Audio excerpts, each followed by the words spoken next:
Welcome to Election Connection, Western Connecticut State University's live news and election coverage. I'm David Kuhn. And I'm Jackie Guzda. We're here tonight until midnight discussing races for the governor's seat, the U.S. Senate seat for Connecticut, the 4th and 5th congressional districts, and state legislative races. There's been a lot of talk in the news, and we're discussing issues important to our community, including healthcare, immigration, Connecticut tolls, voter ID laws, the media, freedom of speech versus hateful acts, and more.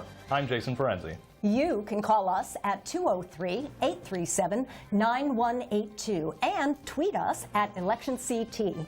Joining us tonight at the desk is John Roach, professor of journalism at WCSU. We have 6 field teams reporting tonight, and Ryan Yersha is here in the studio to talk about the candidates and races. So let's get right into it. This is a very important night, and the stakes cannot be higher for the Republican Congress, President Trump, and the Democratic Party. What do you guys think about what's going to happen in this midterm election? I think we're going to see maybe a few upsets. As we saw the polls coming out last week for the gubernatorial election, Republican candidate Bob Stefanowski was inching very close. I believe it was 3 percentage points of the vote just behind Democratic Ned Lamont. So we might see an upset there. I think one of the deciding factors is, are you in Trump's camp or are you not in Trump's camp? And I think that kind of attitude is going to seep down into our local elections. And we see it as well, like in the 5th congressional district race, which we showed the debate for between Manny Santos and Johanna Hayes. Both of those candidates are very much aligned with their parties on the national level, and it's really, we saw in that debate, it's really a referendum on Trump. Everything that's happening in this election is all about Trump. That's so true. The electorate is definitely energized, and it's just a matter of which party energized their members more. Certainly, we've seen in Connecticut and elsewhere what seems to be going to be a record turnout. And if it's not record turnout, there's at least a very high volume of turnout and a lot of excitement. So I think that'll make tonight's races very interesting. I think, absolutely terrific, because for every election, somebody has complained about voter apathy. But I don't think we can say that tonight. No, I don't think we can say that. And the polls have closed in Connecticut at 8 p.m., and race numbers will be coming in soon. One of those hot topics during the election is cybersecurity and its impact on our democracy. That's right, Jason, and we have cybersecurity expert Chris Kelly coming to Western Connecticut State University. He's coming in to talk about privacy, security, and safety in a social media world at 5:30 p.m. on Wednesday, November 14th. The talk will be in the VPAC Concert Hall on the West Side campus here at WCSU. It's going to be a very interesting talk. Chris Kelly was the first Chief Privacy Officer, General Counsel, and Head of Global Public Policy for Facebook. He helped the community grow from its college roots to the social media giant it is today. Privacy, security, and safety in the social media world is funded by a grant from the Maracostas Family Arts and Sciences Endowed Speaker Series. No one should miss this. Social media has played a significant role with fake news, which is misleading or false information from unreliable or malicious sources. But do you know what deepfakes are? Artificial intelligence that uses face-swapping technology. Deepfakes show things that never happened, but you'd swear they're real. Let's take a look. Anything you say and do can be used against you in a court of law. Everyone knows that one. But what if you didn't say it, and they have a recording of you? What if the one reliable source of video evidence is no longer a safe and accurate source of information? Well, welcome to the world of deep fakes, where the right people can make it sound and look as though you're saying something you never actually said, all on video. But surely, I'd be able to tell a fake from the real thing, right? Well, it might be harder than you think. Take a look at this video from Obama BuzzFeed uploaded. Even if they would never say those things. So, deep fake or reality? Let's take a look. Someone else would. Someone like Jordan Peele. How is this possible, you may be asking yourself? Well, by using facial tracking and sound editing technology, they can mimic your voice and facial movements. And this technology isn't even that hard to get a hold of. That facial tracking tech is the same found in those fun Snapchat filters everyone likes to use. And the vocal editing software is becoming a commercial product from Adobe called Voco. It's a scary reality, especially for public figures like politicians or celebrities whose likeness is on screen all the time. Major video websites are starting to realize the threat and take actions to warn users. Surprisingly enough, one of the frontrunners of this movement is none other than Pornhub. Since deepfakes can be used for creations like, quote, revenge porn, the site is putting in strict policies to attempt to stop the harmful use of people's likenesses on their website. The future of false accusations is here. Only in this future, the line between truth and falsehoods has blurred dramatically. So in a time when anyone could be set up to say anything, remember to take everything with a grain of salt. If a public figure says something outlandish, take the time to look into it. Do your research. Because while technology can be used to transfer information more efficiently, it can also be used to transfer information incorrectly. So the time has come. We can no longer believe our eyes nor our ears. Gentlemen, what's this going to mean for the world of politics? Well, I think the important thing to point out with these deep fakes is at the moment they're still at the point where they're recognizably fake. So this is really going to be an issue in the near future possibly, but at the moment they've not really been used to any widespread malicious intent. But like I said, in the future it could be a serious issue. I agree. I think right now it's a little easy to tell whether or not it's a fake. So maybe in a few years it'll be easier for people who are making these deep fakes to really blur that line between is this real, is this fake? Sure. Well, we know now that what you do when you think something might be fake is the first thing you do is a gut check. But after you do that and you're not sure, what can the normal person do to check to see if something's real or fake? Well, I mean, there's several fact-checking outputs. I know the Washington Post has a really important one, and it really is helpful when you're dealing with things like Yeah, this. the Washington Post fact checker. Absolutely. Yeah, you can check with them. There's other outlets, though. Right. The New York Times has an 8-part series that encourages readers and viewers to use various technologies and apps. There's Check Desk, Check It, where you can try to verify various news articles and photos. I don't know if we are advancing as quickly as the fake news is. And the deep fakes, I'm not sure. I think that we're going to see a lot more of it before we know it. Well, that's another thing. You know, we are seeing a lot of what's being called fake news. I think that has reached a point where even on Facebook and other social media sites, people are just taking an article at face value and they're saying this is truth. And that's really the thing is nowadays, I don't think you can look at anything without a certain level of skepticism. I know everything I read, if it seems slightly fishy, I'm going immediately to look up a second source for it. And oftentimes, the things can be fake. So this is a widespread problem, and social media is definitely exacerbating this issue as well. It sure does. To David's point and to Jackie's point, I think that up till now we trusted what we saw. If we saw it, we could believe it. And we just saw in that segment that that's no longer the case. I think the other important thing to point out is there are people who are working on this, foreign actors. We saw the Russians potentially had quite a bit of influence, the Iranians as well, and the U.S. government is doing something at this point to start stemming that influence they're having. So hopefully it'll make a difference. Well, you know, we have different tools and we're using them. But what about the normal person who's got a family to take care of, has a job, maybe 2 jobs, etc.? What's the recourse for people like that? I think just simple fact-checking. They just need to, as David said, you just need to have a healthy level of skepticism. I just don't think you can be safe anymore taking everything as it is. You know, I like that. However, doesn't that make us a cynical society? Sure. If it's not cynical, skeptical, and there's a difference. I think that we should all be skeptical, and hopefully we don't become cynical by being skeptical. I think that we think, very often we think before we share, and very often we think twice before we believe it fully. That's a good thing. But there's a lot more to go. And I think that's a great point. And I just want to remind the callers, or the people watching, that if they want to call in, they can call us at 203-837-9182, and they can tweet us at ElectionCT. So get involved in the conversation. We'd love to hear what you have to say. Yeah, I'd love to hear, people's positions on this, because, that's, everyone participated in democracy today. So I think it'd be important to hear from the viewer how they feel on subjects like this and other things we're going to be talking about tonight. Sure. Yeah.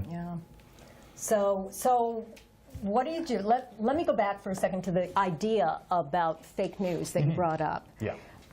What do you think, what have you seen has been the influence of fake news into tonight's election?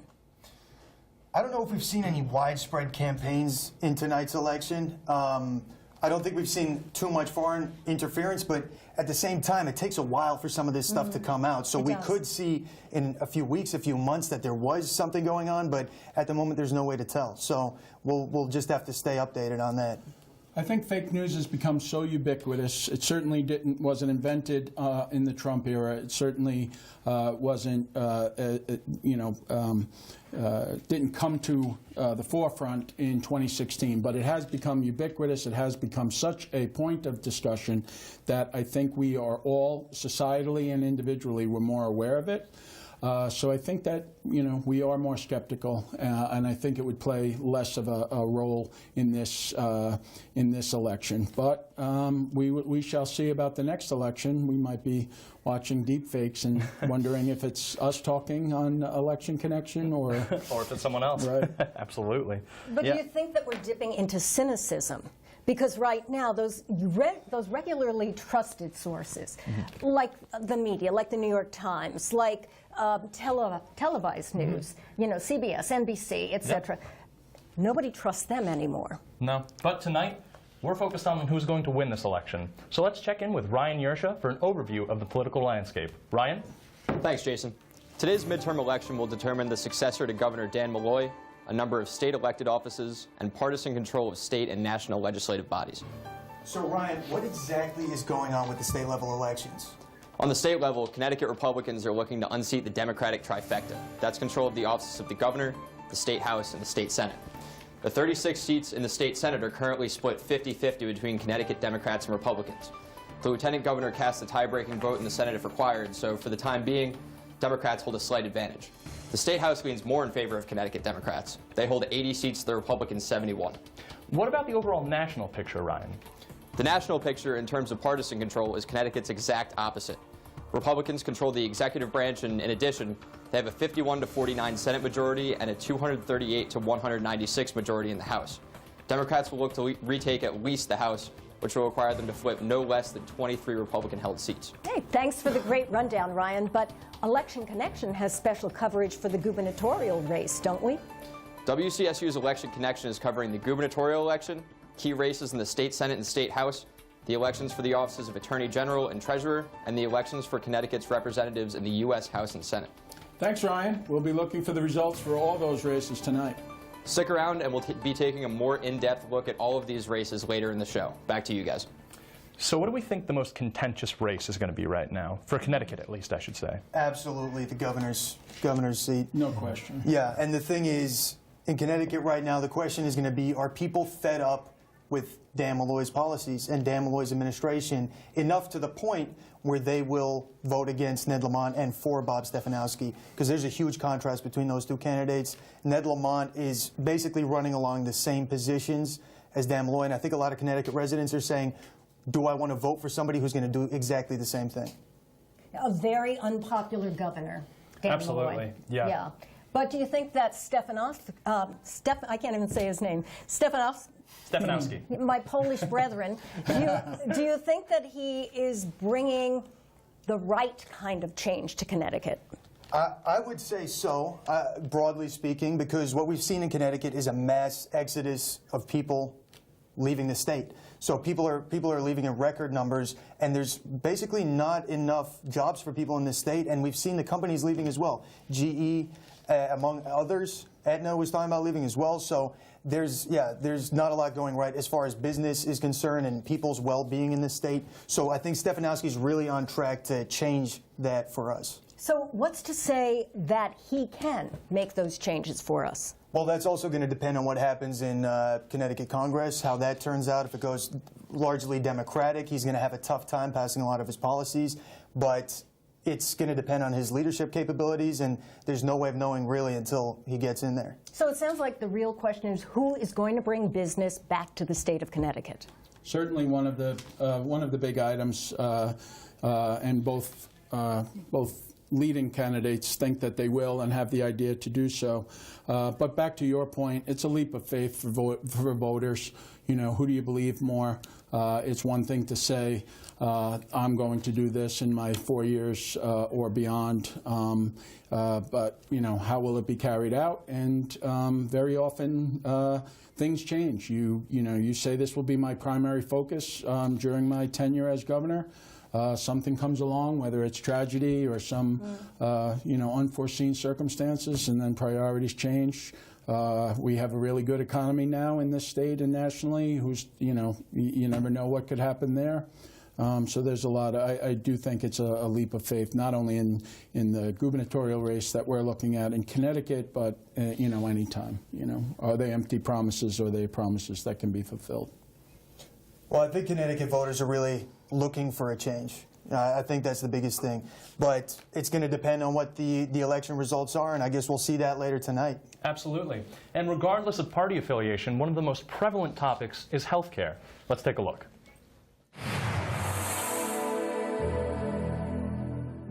Healthcare reform is a key issue many candidates are expected to address every election cycle.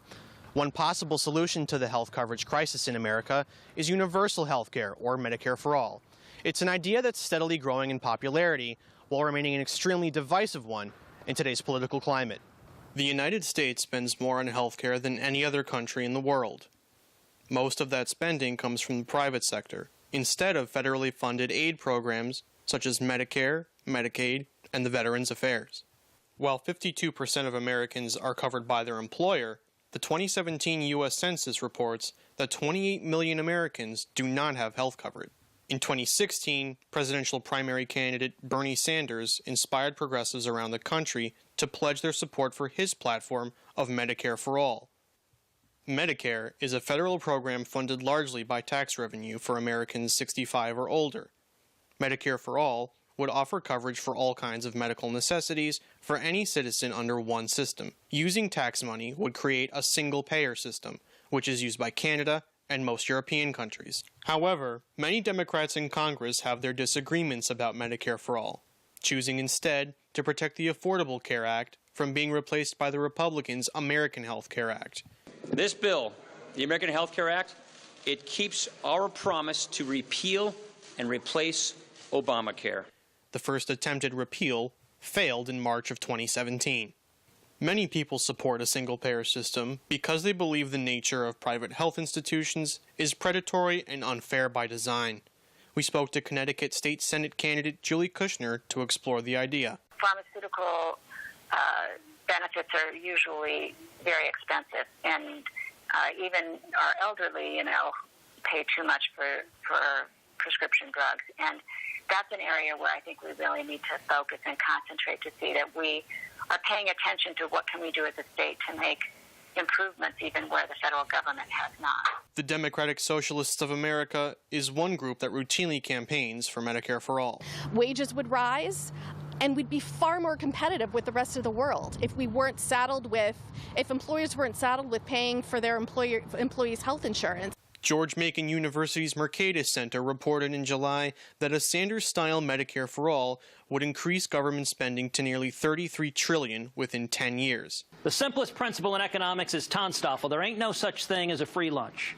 Many Republican voters, like Austin Samuelson, are concerned the strain on taxpayers will be too significant to even consider Medicare for All a possibility. If somebody is ill, they have the right to seek health care, but they do not have the right to go and receive free health care. Truly, nothing is free. The cost for that health care is being taken out in your taxes, and there's always a hidden cost somewhere. A poll published in August by French company Ipsos and Reuters revealed 52% of Republican voters polled support Medicare for All. Why the change? I'm shocked. My initial reaction to seeing that poll, I was shocked because it goes against all the basic premises of being a Republican in holding conservative fiscal values. The popularity of Medicare for All is probably not about a leader, about a single person, but just the average patient, the average voters, the average American's crisis. Both sides of the political spectrum seem to agree that something is wrong with healthcare in America. But it's clear that several factors keep a consensus out of reach. This year's midterm elections may or may not change that. For WCSU News Election Connection, I'm Joseph Oliveri. Joining us at the table is Professor Chip Gall. Professor Gall, you teach a class at Western Connecticut State University. Can you just tell us what it is and what it's all about? Yes, it's called Preserving Democracy Through Arts and Education. And it was a course that some students came and approached me to teach a course, and those were their interests. So we started it last year in 2017 in the fall with a few students. This year it has, I think there were only 7 last year. This year there are 19. So the interest is great. Last year it was a lot of music kids because I'm in the music, the VPA area. This year there are students from all areas of the university. It's really fun. So we start the first night with coming up with the obstacles to the democracy. And so I kind of try to lead it a little bit. But the students put all their concerns on the board, and we kind of group into 3 categories. And they are greed, poverty, and racism. So that's kind of the genesis of all the readings. We dig into looking at truth in terms of reading the classics, Plato, Aristotle, and Socrates, the genesis of democracy, the genesis of education. We talk a little bit about Milton and Bacon and discourse and what digging down for truth is what you were just talking about 5 minutes ago. And they do weekly reactions based on readings that I give them. They have to read the Constitution. We talk an awful lot about constitutional law and the history of the amendments to the Constitution as it relates to American history. We start every class with current events, and there have been plenty of those. So most recently, the Kavanaugh nomination, and then the hurricane, because we have some climate people in our class. And we also obviously talked about the caravan and the tree of life and everything else in between. And then we talk about their reactions to their papers, to each of the readings every week. And then they do a final project. And in the final project, they've grouped up, and in a serious interest, they've grouped up into 5 or 6 different groups. And the midterm is for them to ask essential questions and talk about what kind of research they're going to do. And then I think later on you have some video that shows what they've been doing in terms of an in-progress project. And the final is for them to present the project with solutions to the problems. Wow, what a terrific class. It's a blast. There's a lot. The students are amazing. Like the Kothwari Foundation sponsored us to go see Black Klansman, Spike Lee's movie, where we're talking about the genesis of racism. You know, I showed them some clips of Amistad and the famous soliloquy by John Quincy Adams with Anthony Hopkins giving that beautiful speech in front of the Supreme Court about what freedom is and what the Constitution really means. Actually, we talk a lot about Maslowian needs, the hierarchy of needs because of poverty, and how that relates to the preamble of the Constitution, promoting domestic tranquility and trying to define justice for everyone. And so the kids just, they get really excited and really fired up.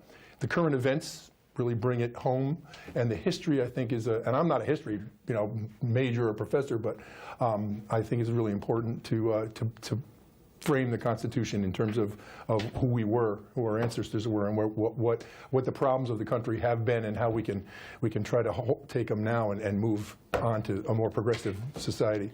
I mean, sorry, I just wanted to ask, your class focuses distinctly on greed, poverty, and racism as the biggest threats to democracy? Yeah, because pretty much everything else kind of goes into one of those categories at some point. Okay. You know, they're constructs that are very forgiving in terms of all the issues. They catch most things. I just know at the moment a lot of people are considering attacks on freedom of speech and civil liberties as massive issues foundational to our democracy. Does your class focus on that at all? Yeah, absolutely. We've talked a lot about we actually talked about the case where the corporations were considered individuals for freedom of speech, which destroyed the campaign finance reform. initiative. So we've talked a lot about that too. And if you're asking, how does that relate to greed, poverty, or racism, a lot of the freedom of speech issues trickle down into racism a lot. Mm-hmm. And they also tend to trickle down into poverty too. I think that those are the issues that when you start asking why, how, why, that's the inquiry that the honors program is all about. You get answers that don't get asked very much by politicians. They don't get talked about very much, and they certainly don't get covered very much by the media. That is a fantastic course. Let me ask you, though, you teach, as you said, for 7 people and then 19 people, but this sounds like it's needed to teach everybody. Mm-hmm. Well, we try to do a lot of research on everything we talk about. One of the things we found out is that only 37 states have a civics curriculum. There is no national civics curriculum. There's a national curriculum, national standards in everything else, but not civics, which is amazing to me. So the kids right now are working on these final projects, and I think we have some videos, so you can take a look at where they are right now. They're not done, but they're really I think they really did a nice job during the videos. Yeah, why don't we just take a look at that real quick? Check that out. Semi-automatic guns like ARs have been used in mass shootings such as the one in Sutherland Springs, Texas, Las Vegas, San Bernardino, Aurora, Colorado, Newtown, Connecticut, and Parkland, Florida. And it's a semi-automatic rifle, which basically means for every time you pull the trigger, 1 bullet is released. It differs from an automatic rifle in that an automatic rifle, you pull the trigger and multiple bullets can be released at a time. Congress banned AR manufacturing in 1994 and limited the highest amount of magazine capacity to 10, magazine being the amount of bullets that you can fire at once. This ban expired in 2004, and so that was a 10-year period. In that 10-year period, 12 to 15 mass shootings occurred, and in the decade after that, so 2004 to 2014, 34 happened in that decade. So I guess with this class, what would you say the great aim of it? What are you trying to really instill in these 19 students? Hope. Hope that the preamble of the Constitution and that the Maslowian hierarchy of needs is something that should be attainable for every person that lives in this country. Not just the wealthy, not just the people that look like we do, but everybody who comes to the United States to give me your huddled masses yearning to be free. Everybody who has the desire for liberty and justice for all. That is attainable. So that's why the solutions are such an important part. The problems are omnipresent. And us identifying them, talking about them, and trying to find out what the truth is hugely important. But there are solutions, and this generation, I firmly believe, can find them. So what would you say, I guess, civic literacy is very important? Hugely important. Yeah. And I think it really boils down to society needs to be based on love and not division, unity and not division. And that's what all religions, that's the essence of all religions, is love, brotherly love. And that right there, I think, is the answer. So in your class, do you tell your students to focus on what the arts are giving us? Absolutely. That the arts are giving us this message? Absolutely. Instead of listening to politicians? Absolutely. Yep. That's great. And we do everything from rap and hip hop to classical music. We've looked at videos, we've watched, we've done tours of museums, that kind of thing online.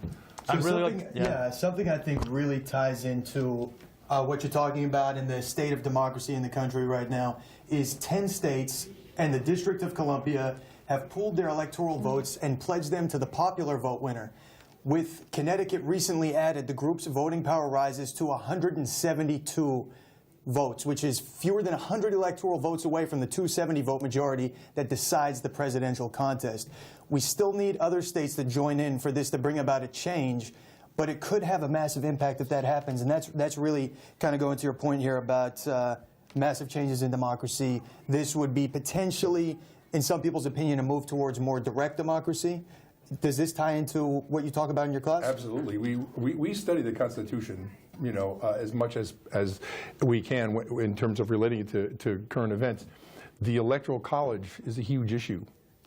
There's a whole movement to disband it. There's a constitutional convention coming up in the next few years, and the Second Amendment obviously is going to be, a big issue there, and so is the Electoral College. People are talking about that a lot. So, the fact that you have some states that have, well, I won't get into that, but yeah. I would agree with that. Yeah. What does everyone else think about this? What do you think the impact of moving away from the Electoral College is going to be for the nation? Well, people will feel much more invested in their vote. People will feel like they've been heard, like they count. And going back to the core of your class, which is love, acceptance of all, and feeling like you're contributing. I think a thing to point out, though, with the doing away of the Electoral College is it could potentially marginalize people in rural areas, which is definitely a big concern of people who are arguing against that. Yeah, and right now we have Xylena right now in Waterbury. Hi. So Xylena, where are you? What are you kind of doing tonight? Who are you covering? I'm covering Johanna Hayes. I'm here at the campaign headquarters of Johanna Hayes, live at the Marriott Hotel in Waterbury, Connecticut. The polls have closed recently, and we're awaiting the results of the midterm elections as we speak.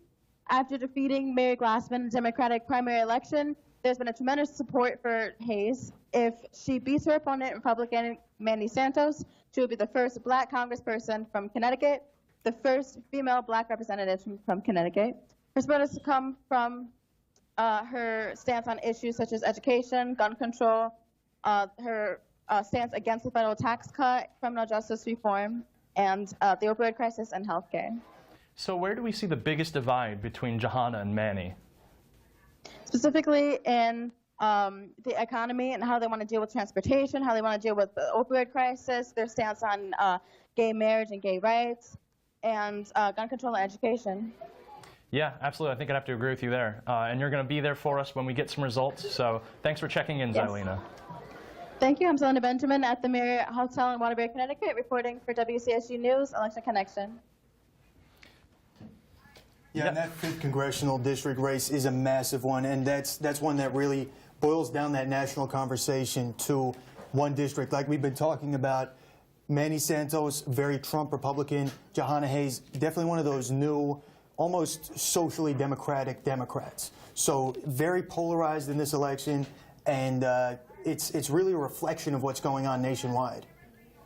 Yeah, I'd have to agree. We're seeing a very polar opposite here in this election specifically between Manny Santos and Johanna Hayes. And it is poised to look like Johanna Hayes might take this, but I mean, again, tonight the results will show. I think especially that we saw with the debate, Johanna really stood her ground and she was very adamant in her beliefs. And I think that the voters are really going to see through her. So it sounds like it all comes down to this referendum on Donald Trump again. But in this broken state, can we afford the programs that are offered by the Democrats? That's a great question, and we are going to go to a short break, but don't go away. We've got a lot coming up.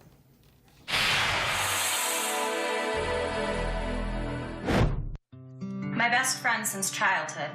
My mother. My child. She was 26 years old.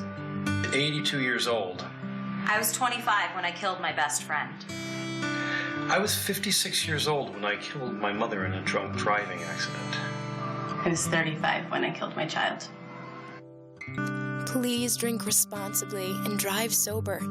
Don't let the people you love become another statistic. Give a dog a bone, give a dog a home, give a dog a bone, give a dog a home. Yo, my name is Ali and I need a home. Please give me a backyard with grass and trees for me to roam. I like hole digging, water drinking, and cow sitting. My favorite dog toy is a Hillary Clinton. So on behalf of all dogs, if y'all could help us, it's about 4 million dogs in animal shelters. So stay away from your pet shop, son. You could save a life if you adopt one.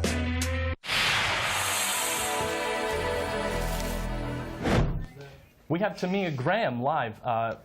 Tamia, how are you? Yes. Hi, I'm doing well. How are you? We're doing great. So what do you have for us right now? Right now I'm here live with Manny Santos. We have an interview set up. I wanted to ask him a few questions tonight. Yeah, by all means. So I wanted to ask you, what do you consider to be the #1 issue that's affecting our communities at the very moment? Well, the one thing that I think that this Congress or this next Congress needs to do is make sure that the tax cuts of 2017 and Jobs Act gets extended and the tax cuts become permanent for the middle class. I think that's in the works already. So I want to support that so that we can continue this economic recovery, because for our communities here in Meriden and Waterbury and the other cities, what's needed are jobs and economic development. So that's going to be a focus. And how do you plan on addressing this? With legislation that encourages job growth in business hiring. And business hiring? Good. And when you were elected, if you're elected, what are your goals? Well, our goals now, as you know, it's I'm one of 300 or 435. So I have to work with a lot of other individuals from with various priorities as well. So the goal is to work as best as I can with everyone in Congress to pass legislation that benefits the American people and taxpayers. So that's what I intend on doing. And how do you ensure to do this if you're elected? Well, we'll support legislation that helps taxpayers. I mean, that's the best way to do it, and make sure that whatever legislation is being proposed is that the focus is on what benefits society in general. And there's a gamut of issues that might come into play. But at the end of the day, we want a better future for our children, and a better future for our children means that there are adequate jobs for anybody who wants to work. And so that's got to be a focus. Thank you very much. I do appreciate you. Absolutely. Thank you. This is Tamia Graham, American Legion Hall in Meriden, Connecticut, WCSU Election Connection. Thanks for checking in, Tamia. We have Ryan Yersha with more information on the candidates. Ryan, what do you have? First, let's take a look at the gubernatorial election between Democrat Ned Lamont and Republican Bob Stefanowski. Last week's poll from Quinnipiac University has Lamont at 47% to Stefanowski's 43%. This election should come down to which candidate was able to get their respective base to the poll most effectively. Now let's shift our focus to the state Senate. In District 25, Democratic incumbent and Senate Majority Leader Bob Duff defends his seat against Republican Mark D'Amelio. Duff has held this seat for the last 14 years, that's 7 consecutive election victories, but the results of his last 3 elections show a downward trend in his margins of victory. In District 34, Republican incumbent and Senate Minority Leader Len Fasano takes on Democrat Eileen McKean. Fasano defeated Democrat Steve Fontana in 2012 by a margin of 16.2%, and he's run unopposed in his last 2 elections. In District 24, Republican incumbent and WCSU alumnus Michael McLaughlin takes on Democrat and Working Families co-chair Julie Kushner. In 2012 and 2016, McLaughlin only won his bids for re-election by margins of less than 5%, but in 2014 he campaigned to a landslide 72.2% margin of victory in an election where voter turnout was down by about 45%.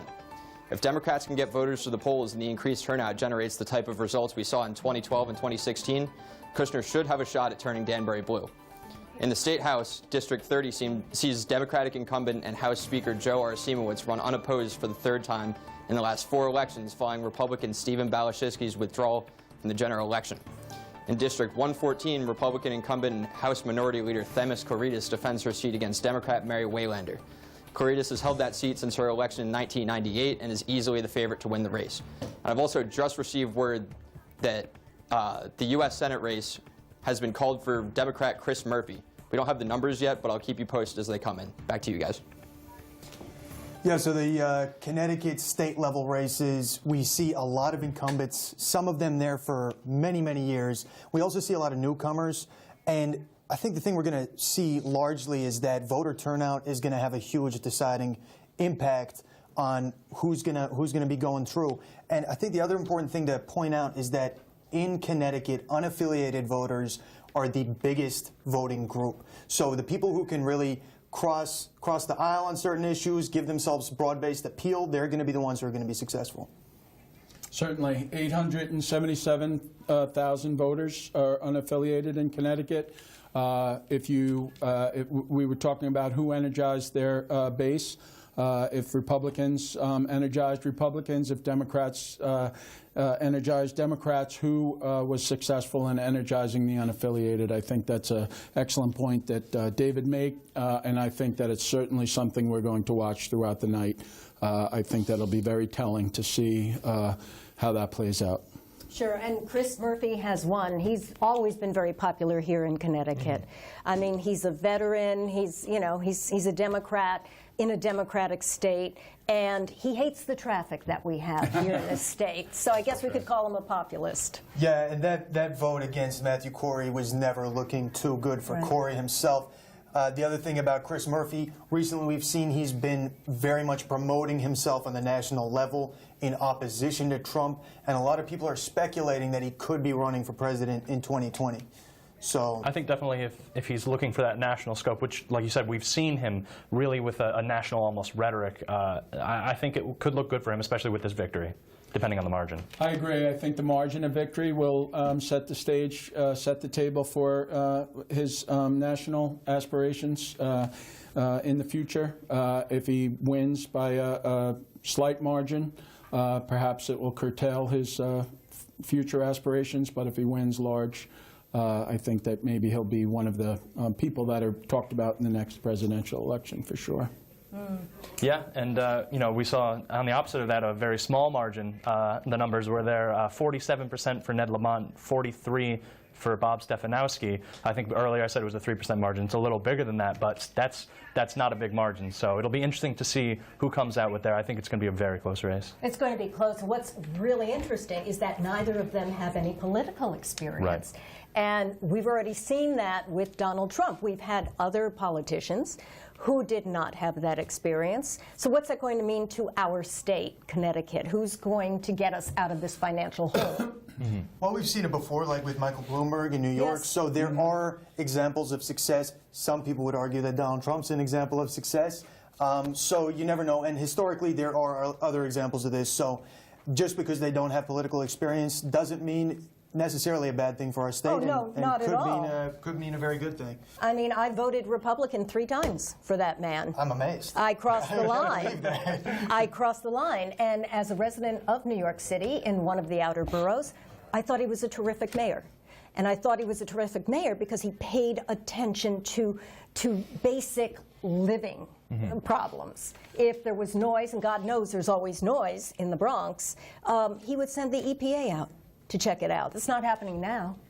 Well, I think that if we talk about Chris Murphy's potential for running for the next presidential race, we also have to allude to the fact that former Mayor Bloomberg certainly tossed his hat in the ring this week. He had a what he called a nonpartisan push to vote. Although he said that he was voting Democrat, he recently switched parties again. So I think that it's a very strong possibility that we'll see him running in the next presidential election. What do you think his chances are, though? It's tough to say. At the moment, there are so many Democrats vying for this position. Absolutely. And let's talk about quickly one of the biggest issues that's being discussed in the country right now, and that is a contentious issue facing America, which is immigration, and the so-called caravan of people moving slowly towards our southern border. What's going to happen when they arrive? You know, some have called it an invasion, threatening to change our way of life. Others see a desperate group of people trying to escape from poverty and violence to the America Ronald Reagan called the shining city on the hill. Let's take a look. Due to the recent zero-tolerance policy, many children have been taken from their families as they try to enter the United States. Have you been following the ongoing developments at the U.S.-Mexico border during the last few months? Short answer, yes.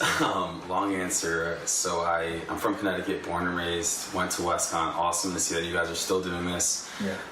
Happy to be a part of it. So about 2 months ago, I crossed the border for the first time. And it's funny, so when you go into Mexico, it takes about 5 minutes. You literally just pretty much drive through essentially an open border for all intents and purposes. But when you come back, to the United States, you really get a full sense of the full security apparatus of our Border Patrol. If you are smuggling a child, then we will prosecute you. And that child may be separated from you as required by law. When children are detained, they are held for 20 days, and if their parents don't claim them, they're put into the system. It really leaves a devastating effect on them because of where they are developmentally, with their brain development and overall just physical development as well. What happens to those children and their families now? This is Frederick Solbrith reporting for WCSU News, Election Connection. Thank you. We're thrilled to have Corey Paris, a Western Connecticut State University alumnus, join us at the desk. Corey, welcome back. What have you been up to? Oh my goodness. I tell you, graduating is not as much fun, so staying in school is all fun for as long as you can. But this year I was a candidate for state representative for the 146th district in Stamford, Connecticut. And, you know, as you know, at politics and trying to have a great strategy, we were really fired up and energizing people in our community, but technicalities with getting signatures to get on the ballot was the issue. We were short by 6 signatures. So it is important. This is the community engagement that we need to start teaching people because it's so important that everyone gets involved. Yeah. And as you look at the situation, as we were just discussing with the border, including the current U.S. zero-tolerance policy, you know, Trump deploying 15,000 U.S. troops down to the border. I just want to know, what are your thoughts on that? You know, I think it's a striking contrast from how the Republican Party has usually gone about the issue of immigration. And it's not very Republican, it's not very Democratic, it's not American for that matter, because I think that we could use our troops in more effective ways. I think the Republican Party has evolved into something really different. And I dare say that it's a Republican Party, because I don't want to hold all Republicans accountable for what Donald Trump does. I think it's the Trump Party, and people are following it. So to send the troops down to the border, I think, was a grave mistake, and I think that his misjudgment on that issue will be seen to come tonight through all the races throughout the country. So troops have been sent down by other presidents, Right. by President Obama, Sure. by President Bush, but President Trump sent down the federal troops, not the National Guard. Absolutely. Why do you think he did that? Well, I would make the joke that he probably doesn't know the difference between the federal and the National Guard, but yeah, and I would hope you would, because that would be really awkward. But I will say, simply because he is making this a federal issue, and this has become a national issue to which I think the president wants to use the military to defend the border in any case whatsoever, but specifically the border in the southern region of the country. Well, I think in this case he's sending federal troops because this is a national security issue. You have this caravan of people, about 5,000 people, moving up through Central America, through Mexico. They did attack some Mexican security forces. They were offered asylum. Despite that, they were offered asylum by Mexico, and they denied that. They've said they're continually on their move to America. The U.S., Donald Trump, other government officials have said they will not be allowed in, yet they continue to press forward. And as we know, with a lot of people coming across the border, they're not going to be crossing at designated points of entry. They're going to be crossing at illegal spots. So that's why he's sending these forces down. They've been putting down barriers. They're there to uphold the law, I would say. Well, I think what you're saying is true. I mean, in reality, that's the goal. But that's not necessarily the fairness of it all. You know, President Trump, we could say the very same thing about people coming in from the European countries into the borders on the eastern seaboard of the country, and nothing is done. And there's a lot of violence that, you know, is pertained coming in from Florida and Maine and Massachusetts from a lot of folks who are coming in from Europe. So I would say if you're going to have federal troops on the southern border, you also need to have federal troops on the eastern seaboard as well. I think the difference is, how are the people from Europe getting here? Well, I think the difference, they have to acquire visas, which means there is a certain degree of verification. I think the difference is that because this president picks and chooses, and he picks and chooses what is acceptable and who is acceptable to be in this country. I think that's the issue. If I could interject, gentlemen, that President Trump can control the federal troops where he cannot control the National Guard. That's absolutely right. Yes. And we're just going to take a quick break right now, so we'll be right back.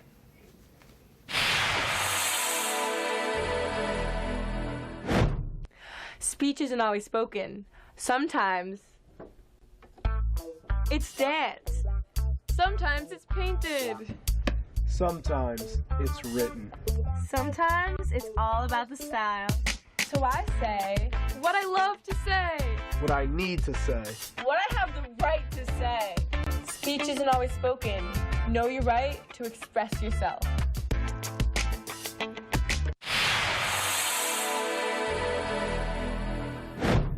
Let's check in with Ryan Yersha for an update on the races. Ryan? Thanks, Jason. Let's take a look at the elections for state executive offices with outgoing incumbents.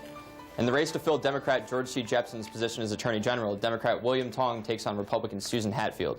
Democrats have controlled the seat for the last 20 years. Richard Blumenthal won his last election in 2006 by a margin of 49.9%, and Jepsen won his last election in 2014 by a margin of 15.6%. Republicans have clearly closed the gap to a certain extent, but the most interesting trend you'll notice is that as voter turnout increases in elections for this seat, Democrats' margin of victory decreases. For the office of Treasurer, Democrat Sean Wooden faces off against Republican Thad Gray in a bid to extend the Democrats' control of a seat they've held for the last 2 decades. Incumbent Denise Napier will not seek re-election, and it makes sense when we take a closer look at her margins of victory over the last 3 election cycles. Prior to her campaign for re-election in 2010, Napier had an average margin of victory of 15.87%, winning by as much as 32.56% in 2006. But after that big win, her margins of victory started to tail off. In 2010, she won by a comfortable 10.82%, before a close call in 2014, where she only won by 1.79%. That's less than 20,000 votes. Taking that into consideration, you can expect the race for treasurer to be a close one, and we might even see the Republicans take a state executive office or 2 back from the Democrats. Moving on to the United States House. In the 4th Congressional District, Democratic incumbent Jim Himes defends his seat against Republican Harry Aurora. Himes won his first election to the position in 2008 by less than 3,000 votes, but since then his margins of victory in the years where presidential elections take place have been, on average, around 20%. In the 5th Congressional District, Democrat Johanna Hayes and Republican Manny Santos square off to determine whether the district will stay blue or flip red following the departure of incumbent Democrat Elizabeth Esty. In the race for one of Connecticut's 2 representatives in the United States Senate, Democratic incumbent Chris Murphy takes on Republican Matthew Corey in his bid for re-election. Expect Connecticut Senate seats to stay blue after tonight. Back to you guys. Yeah, thank you, Ryan. We're seeing a lot of, I'd say, ranging margins. So it's projected for a small margin, and we saw, there were small enough margins as almost 2% of a victory, and then you'll get humongous margins, 20, 30%. I think we're going to see a lot of that tonight. Well, already Chris Murphy took it, so that's one in the bag. What other ones do you think are a squeaker? Well, definitely the gubernatorial race. That's Yeah. for sure. We've been saying it so far all night, and I think we're going to continue to say that that's going to be a squeaker. Well, that's the most important one. Absolutely. I think one of the most interesting things that Ryan brought up there is that the likelihood is after tonight, Connecticut Congress is going to remain Democratic.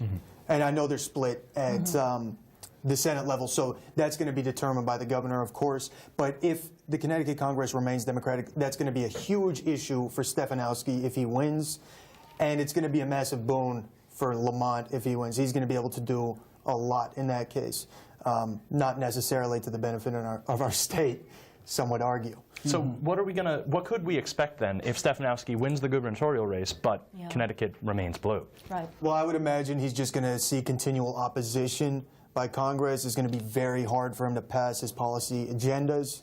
And, yeah, there's probably not going to be a lot of legislation that passes through to his liking. But if Lamont wins, and we have a blue governor and we have a blue House, what does the future of Connecticut look like? Well, I think, personally, I just think based off of the numbers and the turnout so far in this election, it has far surpassed any previous midterm year in Connecticut in the past 30 years, and even so surpassed presidential election years here. So I think for Lamont, it's going to probably be an earlier night than expected. I think he's going to outperform Dan Malloy because the numbers in New Haven this morning at 10 a.m. were 147% higher than they were 2 years ago.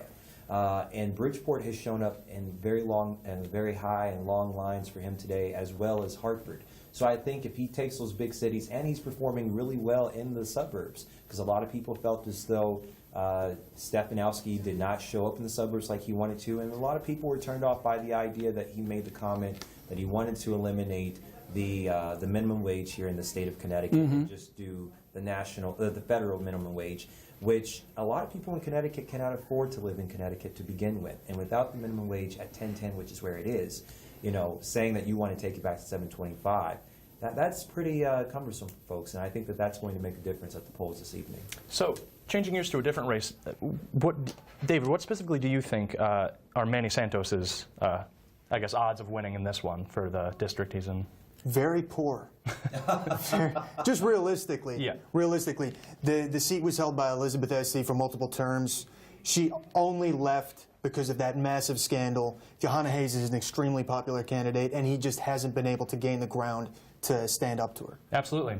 And we're going to check in with Paul Taschereau, our weatherman. So, Paul, what's the weather looking like for us? Unfortunately, today was a pretty nasty day across the area. Sort of been the theme of Tuesdays over the past month. It was chilly and raw out there. We had periods of showers and heavier downpours. But the good news is that activity has since pushed on east. And tomorrow, we're looking at a rather mild day, and it's going to be dry through Thursday, but unfortunately on Friday, we return the rain as another weather system approaches. And when this weather system passes, we're going to see some big changes in terms of temperatures this weekend.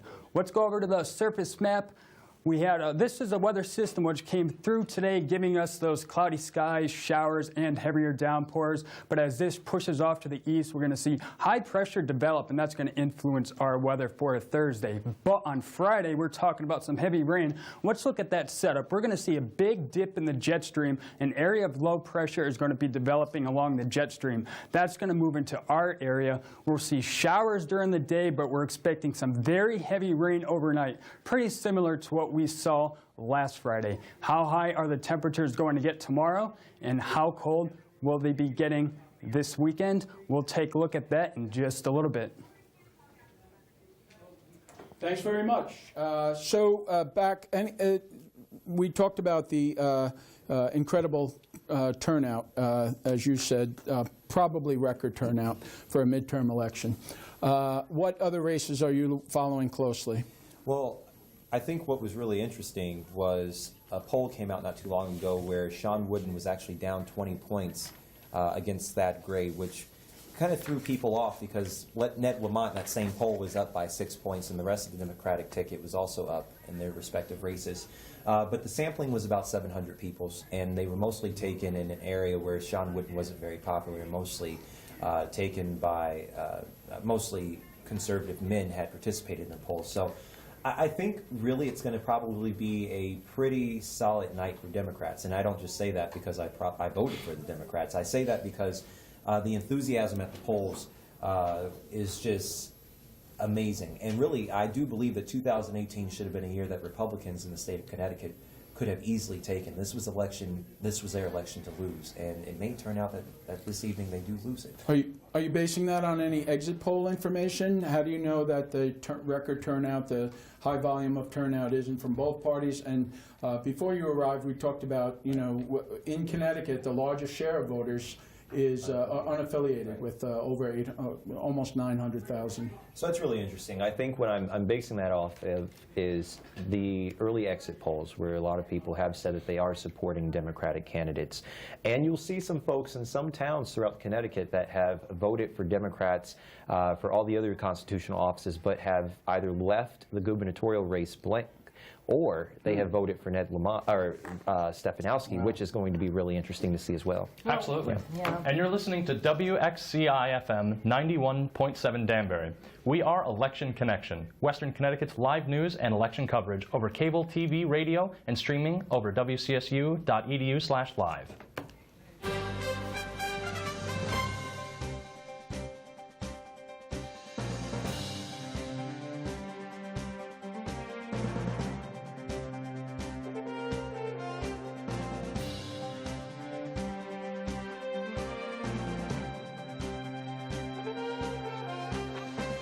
And welcome back to Election Connection, Western Connecticut State University's live news and election coverage. I'm David Cohn. And I'm Jackie Guzda. We're here until midnight discussing races for the governor's seat, the U.S. Senate seat for Connecticut, the 4th and 5th congressional districts, and state legislative races. We're also discussing issues important to our community: freedom of speech, immigration, voter integrity or voter suppression, the enemy of the people, and more. I'm Jason Ferenzi. You can call us at 203-837-9182 and tweet us at ElectionCT. We've got 6 field teams at various campaign headquarters waiting to give updates. And Ryan Yersha is here in the studio to talk about those races as the numbers come in. The press is often critical of presidents, and it often targets President Trump. But does the press deserve to be called the enemy of the people? Stephen Engelberg, editor-in-chief of ProPublica, a nonpartisan media organization, spoke at Western Connecticut State University. Let's take a look.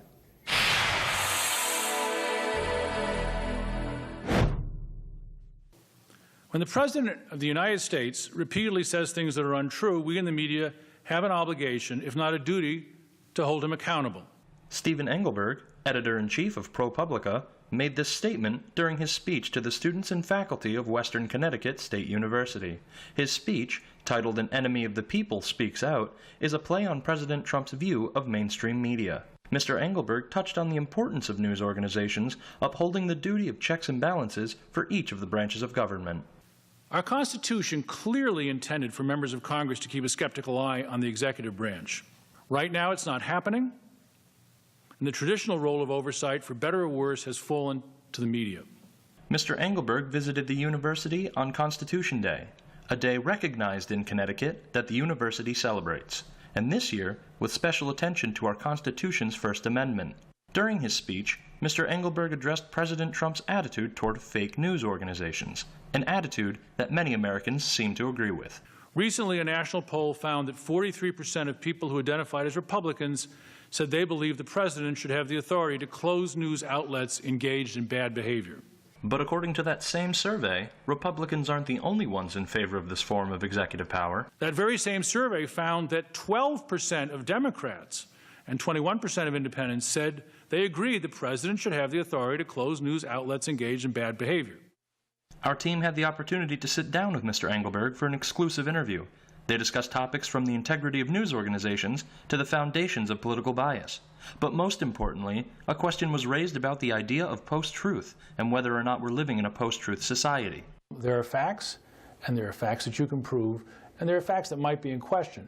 But there's no such thing as two realities, and there's no such thing as post-truth. And I think the extent to do that is an extent by the president to wipe out criticism and things that are said that he doesn't like or that he finds embarrassing. And I think it's our job in the media to say, no, there's no such thing as post-truth. There's truth and untruth, and we're going to talk about truth.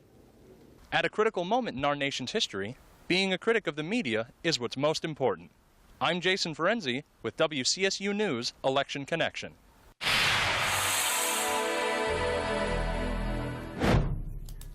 It was great having Stephen Engelberg on campus, and being able to go through all that was just awesome. And I think, doing all that, just learning about, the idea of post-truth, it was kind of interesting. And we're seeing a lot of that these days in the Trump administration, how there's a lot of illegitimization of the media. And I don't know, David, what's your thought on that? I would say that the media does it to themselves. That's my opinion. When you look, if you watch CNN at night, if you watch MSNBC at night, all they do is attack Trump and his administration for every single segment. You never hear about any positive news coming out of the administration and the good works that they are doing for our country. So when you have that every single day, the president watches that, he hears about it, and he says, why are you only attacking me? Why are you only pointing out the bad things? There's also good things going on. So when he says that, he calls them fake news because clearly they're not representing the entire picture. Well, the job of the media is to speak truth to power. Correct. And Trump is in power now. Yeah. And all presidents get criticized. This president gets criticized in particular because he lies to the people, he exaggerates, and he basically just makes the truth fits what he wants us to believe. And that's why, because the press is a firewall against rulers like himself. You can also talk about, I think there's a difference between fake news and taking it a step further and calling the members of the media, the enemy of the people. I think it's inflammatory rhetoric when you talk about being the enemy of the people, and I think that it has played out both in our own country and globally, where there's been a steady rise, including some fatal attacks on the media. I do think that fake news was a good wake-up call for us in the media and us journalists. I think that it was that we needed to take a gut check, and I think that that was an important thing. I think that the media got very lazy. I think that the media in general stuck to traditional roles, and I think that the Trump's election was the start of very serious soul-searching that was very well needed. But I do think that the rhetoric of calling anybody that's practicing journalism the enemy of the people, I think tonight, sitting at this table is a case of how vital journalists are in a democracy. Well, David called CNN fake news, bad news. Well, I said Trump called CNN fake news, just to be clear. Right, but I'm saying you are criticizing CNN for the type of reporting and this is exactly what's going on. They're doing. Is Trump is also responding to what people see, the average American sees when he or she is sitting at home. They're watching the news, All and all they presidents, see. all politicians but the thing is the media really representing the truth if all they do is bash one person? If the president if the president is doing wrong, and he is lying, and he is using inflammatory languages, and we can see the results of that with those bombs sent to CNN and other media outlets, etc., he needs to be stopped. I would say that it is stopped? Yes, a democratically elected president needs to be stopped. No, let me clarify this, please. Is that he is hurting the media. He is hurting our society with his inflammatory speech. And so it is the job, it is the duty of the media to criticize him the way CNN is doing. Take it away, Corey. You know, I think what's also important that people don't realize is that the President of the United States, and I will honor the office of the Presidency of the United States, came from his private records. His schedule. Time. He spends his executive time 9 hours a day gossiping on the phone with friends, eating McDonald's, tweeting, and then spends 3 hours a day actually doing work. And I'm saying this because every living former president that we have in this country who has honorably served this country, Republican or Democrat, none of them supported this man to become president of the United States. None of them voted for him. And they know best, having that fraternity at this point, of what it takes to lead this country. Donald Trump has incited fear, hate, and has really emboldened those who are racist and homophobic and xenophobic in this country to have commit crimes against people, and certainly against the media. And you can't point to one thing that has been successful that this administration has done that has benefited the American people. The economy is booming. Barack Obama's economy. No, not at all. Barack Obama's economy. If you look at the trajectory of growth after Donald Trump was elected, it has skyrocketed. It was Barack Obama's economy. No, it is not Barack Obama's economy. Barack Obama imposed massive regulations on the banking industry, on many businesses. Now that they have been freed up, they're actually doing well. They can employ more people. This president is doing more for the American people than Barack Obama ever did on an economic level. This president is jealous of Barack Obama because of what he accomplished for the American people. What did Barack Obama do for the economy? has... You have to admit, David, that Obama got us out of that terrible recession and he gave Trump the base. What happened with Trump is that he followed Obama's policies on that trajectory, and he didn't screw it up. And I've got to give Trump credit for that. Yeah, completely inaccurate, though. Completely inaccurate. Obama did manage to bring us out of the financial crisis with massive spending. And what has happened since Trump has been in office, and this is the other thing that happened with Obama in office, he brought us out of that with massive spending, bringing us extremely into debt, and then imposing all these regulations on the economy completely reined in growth in our country. I think that was a Republican Congress that I think so, had a checks and balances on There's the leader there, but the fact is now that Trump is in office, he has deregulated the economy, allowing growth, and we can see the GDP numbers coming out right now are higher than they were in the Obama years. Right. That you can't argue with. Economists look at it in 10 or 12-year chunks. Yes. The shift isn't really 2 years or 4 years. Economists look at swings really credited to a 10-year period or 12-year period. And I'm certainly, I think that the economy is going to be, not only in Connecticut, I think the economy is going to be a major issue tonight, and we'll see how the voters of Connecticut and the American people feel. Is the economy good enough to say, you know what, I'm behind Trump, I'm behind the Republican Party? I think it'll be very telling. Yes, I agree. Now, Corey, you did mention, I want to switch gears a little, that there's this kind of presidential fraternity that they didn't back President Trump. Do you think, after whether it's 2 years or 6 years, President Trump is done with his administration, do you think he'll be kind of welcome in that almost fraternal-like sense? I don't think so. And I think working for a former president, knowing how sacred that fraternity is, I think that they are all very much concerned with the very fabric of our democracy based off of how Donald Trump has led. I mean, they've tried to give advice, they've tried to be there to lend support to the president, but he has been very abrasive when it comes to every president, including President Bush. And I think that says a lot. The Republican Party is no longer the Republican Party of my grandfather, who was a big Bush supporter, a big Reagan supporter, but also a Teamsters member, which is a really weird dichotomy now that we think about it. But this is the party of Trump.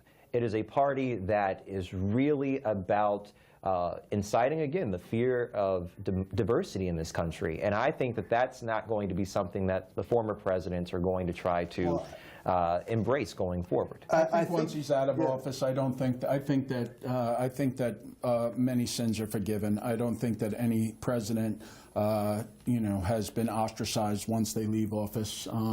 But, with Trump... We haven't really seen a president like this, though, in a long time. And he wasn't even welcome at John McCain's funeral when the other presidents were. This is the thing, though. Corey, you brought up a great point when you said that none of these former presidents supported him. We're also talking about the fact that very little of the media supports him. But the fact is, he won. The American people support him. The American people voted for him. And that you cannot argue with. Yeah, but we have an electoral college system, so you can't really... Correct. He was elected. He won. Yeah. Right. Yeah. So we have Jack Dykeman right now live. Jack, can you hear us? Yes, I can. How are you? We're doing great. Nice and warm in here. So what are you seeing right now? We're seeing a lot of vibes right now, a lot of good vibes. But I have Jim over here, and I'm just wondering, what are you thinking about this election right now? I'm getting a little bit nervous. I mean, you never know. Something could be something pretty drastic. You never know. Yeah, definitely. And So Jack, what do you think about the show so far? Now? Oh, we're actually at Whitehall at room 127 in Whitehall. So it's the viewing party for this election. Yep, it's the viewing party for Election Connection. You can drop down here. It's till midnight, and we have food. Food's always good. Yeah. What's the vibe like there, Joe? Sorry. Jack, what's the vibe like there? Is there energy? It's pretty good. No, we got like a good 50 people here. Everyone's pretty quiet, just trying to, everyone's just watching the election, anticipating for what's about to happen. All right, well, thanks for checking in with us, Jack. Yeah, absolutely. So you guys don't think it's enough, I guess, for just the election of the president? You think it more, I guess, Corey, for you, it's more of how you treat the job and what you do during your term to be a part of this The office fraternity. of the presidency is bigger than any one person. And I think you've seen through history the former presidents step up. Look, Bill Clinton was saved from being removed from office in 1998 because Gerald Ford called the Republican leadership and said, do you remember Watergate? Don't let this happen again. Back off the president. And then he called President Clinton and personally had a conversation with him. So the presidents, I mean, Richard Nixon was a best friend of Bill Clinton, talked to him every day before he died, up until 1994. So you see that they do have these relationships that do transcend the office because they are the only ones that know how lonely that position is. I really do not think that Donald Trump has the interest to lean on his predecessors to really understand what to do to bring America together. But then again, we are the best country. We are winning with him, so we'll let him decide how to do that. Well, he has set himself up as a man alone. Sure. It's about him and his personal power. Right. The only support that he gets are those who want to usurp that power, to use him for that power. Absolutely. So I think in the future, no, he's not going to be part of that club. Could you explain that a little more? Who exactly is, I mean, obviously you don't mean usurp as in... Mitch McConnell. What they're doing is supporting the president because the president is helping them get their own agenda passed. Yeah, and all of these people were elected. So that is clearly the will of the people who are electing them, which is the American voters. However you want to look at it, you know, you see cracks in Paul Ryan when he's talking about Trump. True. He will call him out and say, look, you can't do that. You know, birthright citizenship is written in the Constitution. He'll call him out. So will O'Connell. So then your point is there is disagreement in the Republican Party? Because before you were saying everyone was behind Trump, so there is disagreement in the What Republican I'm Party. saying is that the people who purport to support Trump are doing it for their own purposes. You know, I just want to say that's I'm just enjoying this lively and critical conversation right now, and I just think that critical thinking and the free flow of ideas is really what universities and colleges are founded upon. And they are upholding that to a standard, I'd like to think. So let's take a look. Steve Bannon was set to speak at Yale University. However, due to student protests, the college had no choice but to cancel the event. Now this leaves many to wonder, will this threaten the freedom of speech on college campuses? Steve Bannon is a conservative speaker and the former White House chief strategist of Donald Trump. He was set to speak at Yale University. However, students started to protest the event due to his controversial right-wing opinions. Yale had no choice but to cancel the event and acknowledge their disappointment in doing so. We thought we could ask WestCon students that in recent events what they think about the student backlash and whether or not this is a threat to the freedom of speech. I mean, freedom of speech, I mean, if anything, college campuses should be a place of more freedom to speak than less, especially in society. Here we interviewed Bill Buchanan, a WestCon professor in communications, to see if student protest is a threat to freedom of speech. It really depends on how they protest. There's something we call the veto of the heckler. And that's where the protest interferes with the ability of the person to speak. We had an occasion at WestCon at a commencement ceremony some years ago where the crowd, part of the crowd was yelling in a way that was trying to, so that the speaker couldn't continue. It made the president at the time, President Schmatter, pretty upset. We spent the next commencement really talking about tolerance. So I would say it's not a good idea to try to prevent the speaker from speaking or to overwhelm the speaker with noise or other protests. I think it's too bad if a college has to cancel a speaker for any reason that regards to protests or people not wanting to accept what the person has to say. It's not a good idea to have hate speech codes or hate speech laws in place because they tend to be very vague. If there's something like speech which is offensive to some group, that's so vague that it doesn't really mean very much. In terms of laws, there's no way you can make that consistent with the First Amendment. With all these opposing viewpoints, one must wonder, will we continue down this path of protest? Or will students become more tolerant of opposing viewpoints to facilitate an open discussion? I'm Leon McIntosh, and this is WCSU News. So there seems to be a problem that free speech is not fully accepted on campuses in the United States. What's your thoughts on this? Well, we've seen the trend in the past couple of years, multiple conservative speakers coming to campuses and riots breaking out, oftentimes violent. So clearly there's a massive issue on universities in this country where students have somehow been led to believe that they can't reasonably listen to somebody from an opposing viewpoint. They feel like they have to go there and violently shut them down, which I think is absolutely ridiculous and is a direct attack on the First Amendment. It's the First Amendment for a reason. This is foundational to our country. And I would just note that it's not only conservative speakers, that James Comey took a position at Howard University, and he was shouted out. He was shouted down and wasn't allowed to speak. Well, James Comey is a Republican, from what I understand. He is. However, he was not presenting himself as a conservative.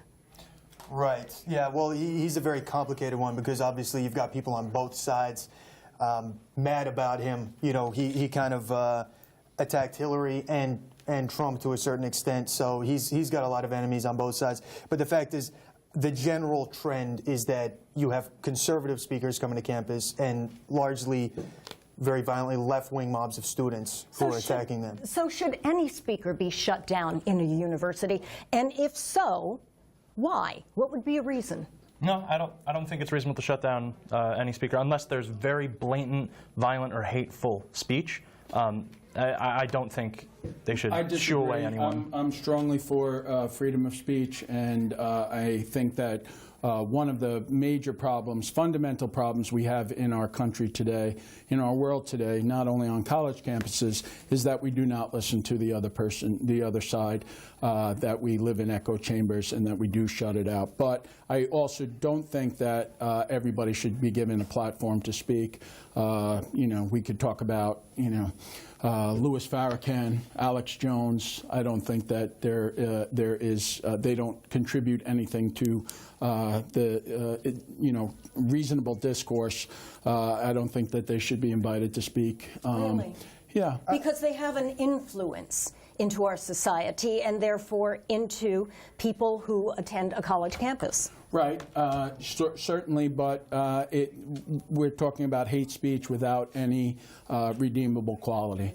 You know, I'm not saying that if you feel that there's a very big difference between saying I'm for conservative values and that's what I'm going to talk about, to saying, you know, very close to home, saying that the Sandy Hook tragedy never occurred. John, I'm going to have to cut you off there because we have Stephanie Shaw right now with Bob Duff, the 25th District candidate. Stephanie, there. Hi. Yes, I'm live at the Norwalk Conference Center and Inn with Bob Duff, who's running for re-election as State Senate Majority Leader. Hi, how are you? Good. How are you today? I'm good. What do you feel is the biggest issue for Connecticut today? Well, certainly growing our tax base and making sure that we continue with working to grow our population, but invest in things like transportation and education, affordable housing, but ensure that we have people who are ready for jobs of the 21st century. Thank you. And also, for the younger voters, which had a big turnout for the 2018 midterm elections, their big issue is gun control. Yeah. What is your view on gun? Well, I've been a big supporter of gun control, and that's why we passed the Sandy Hook legislation and other bills as well that have helped bring our gun crimes down, our gun deaths down. We still have work to do with banning ghost guns and storage issues and open carry issues.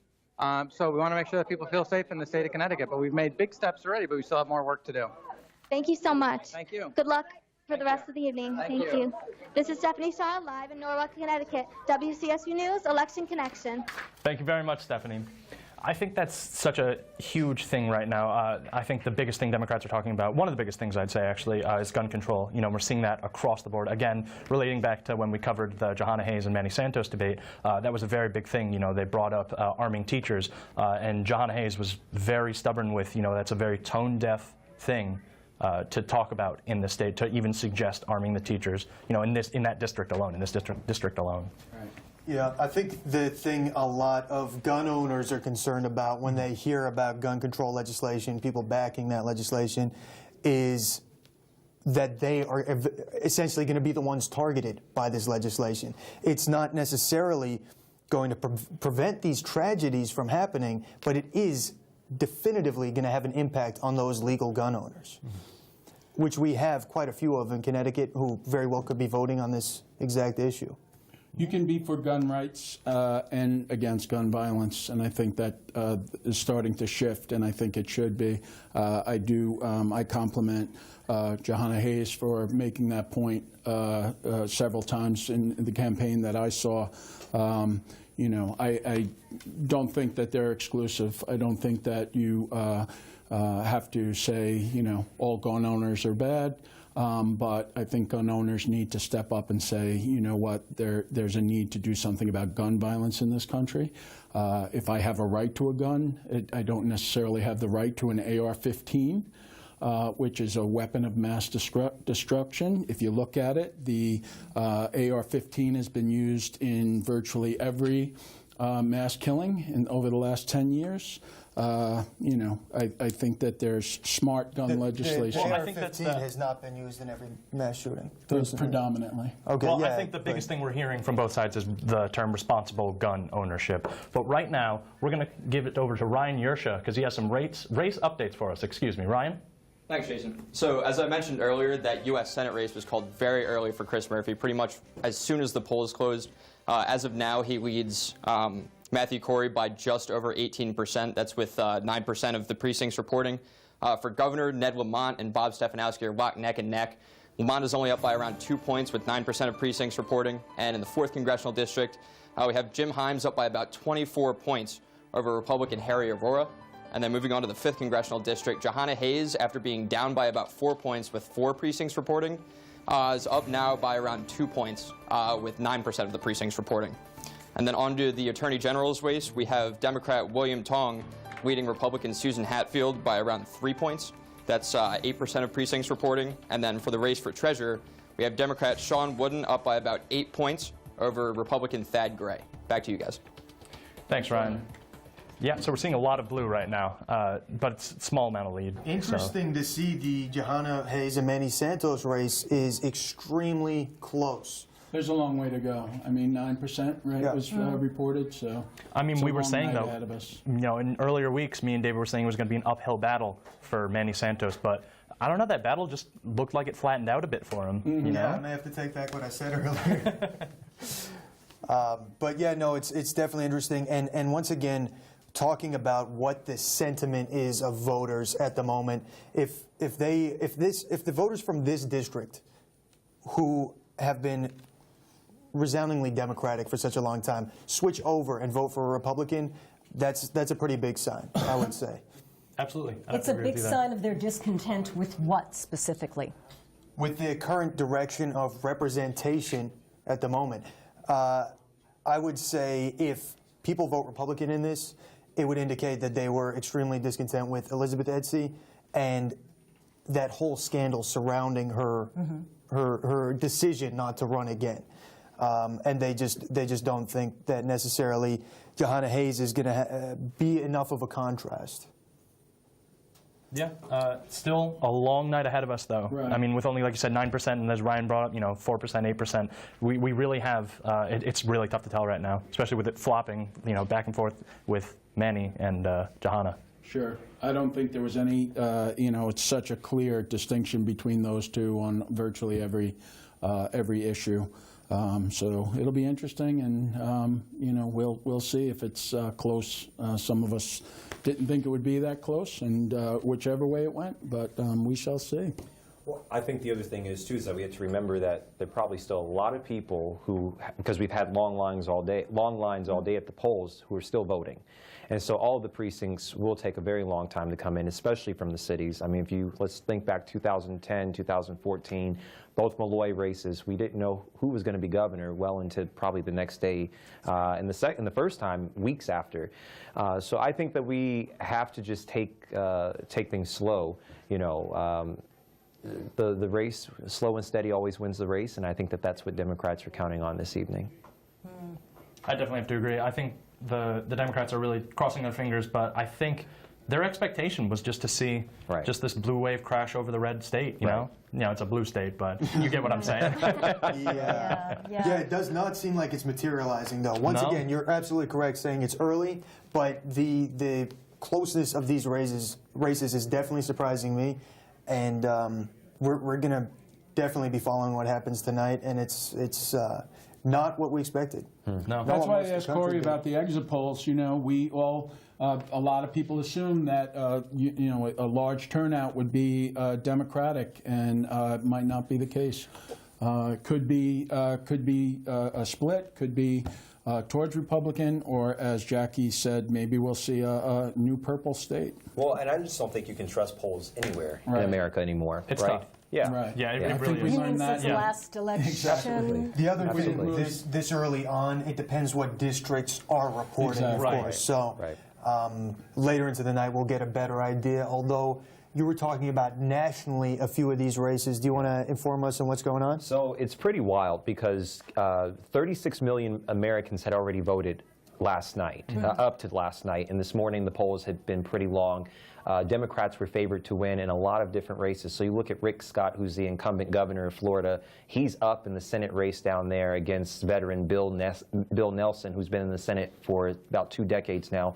Andrew Gillum, a personal friend of mine who is a just rock star candidate, is down by about 90,000 votes with 97% of the precincts in. Phil Bredesen just lost in Tennessee to Marsha Blackburn. All Democrats. All Democrats. Oh, wow. And Joe Donnelly lost in Indiana. So it's looking like the Democrats will probably take the House but lose the Senate. But Kansas is the place to look at because Bob Stefanowski wants to take Kansas and do the experimental tax plan here that they did in Kansas. And Republicans and Democrats alike in Kansas were not having it when it came to the services that they lost. Right now, Democrats are up there, and every former Republican governor that is living endorsing the Democratic nominee in the election this year. Ooh. Yeah. So it failed miserably. It is what failed you're saying. miserably, absolutely. I mean, it got to the point to where they slashed services. Kids were being bused from one town to another town to go to their schools about an hour and a half away. People who have paid into the public employees retirement fund have not been paid their benefits in almost a year and a half. And the Supreme Court had to come in to tell the state that they were in violation of education funding because they had even slashed the funding to the lowest levels that they could fund public schools, which just was not adequate enough for the state. So I've been trying to find out as much information as I can about Stefanowski. So is he. And his, well, yeah, well, I wanted to know more about the practicalities of his plan, and it's been hard to find the details. Sure. But you're saying that his plan is founded on this one in Kansas. Sure, and that was founded from the Koch brothers. And the Koch brothers basically wanted an experimental tax plan where they got rid of the income tax. They slashed a lot of the revenue, and basically they didn't generate any revenue from any other avenues. They were just expecting and planning on businesses to grow and people to move into the state, which in fact businesses closed and people moved out of the state. And services had actually ended. So you had mental health hospitals that closed, and they had a whole bunch of patients on the streets. Schools closed, roads weren't fixed. And it really is not for a ruby red state like Kansas to be that way. Right now they've got a self-identified lesbian Army veteran, Sharice Davids, who is another friend of mine, running for Congress in the 3rd Congressional District there. Paul Davis is running for Congress in the 2nd Congressional District there. So they're really giving a good run for the people's money out there, for the Republicans at least in Kansas. And I think that Kansas, that ruby red state with those ruby red slippers, could probably be diamond blue tonight. So we can't wait to see that. Interesting. Yeah, it'll be interesting to see if that happens. I'd be curious to know what the effects will be of Stefanowski's plan in Connecticut if he does win, because I assume there are some structural differences between Kansas and Connecticut. Yeah. I think one of the biggest things about Connecticut is the real, can't think of a better word than stranglehold that the unions have on a lot of the Congress in Connecticut. So the fact is they're able to sign these, absurd deals, and it's just another example of the waste we see in our state. I think that's definitely a place where we could look to cut across the board. I'm not an expert on public policy and exactly the agencies, but I think there's a lot of places in our state where we can see cuts.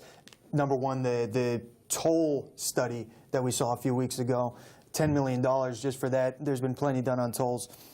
It keeps going, in my opinion. Well, and to that point, I think a lot of people have not given Dan Malloy enough credit as governor.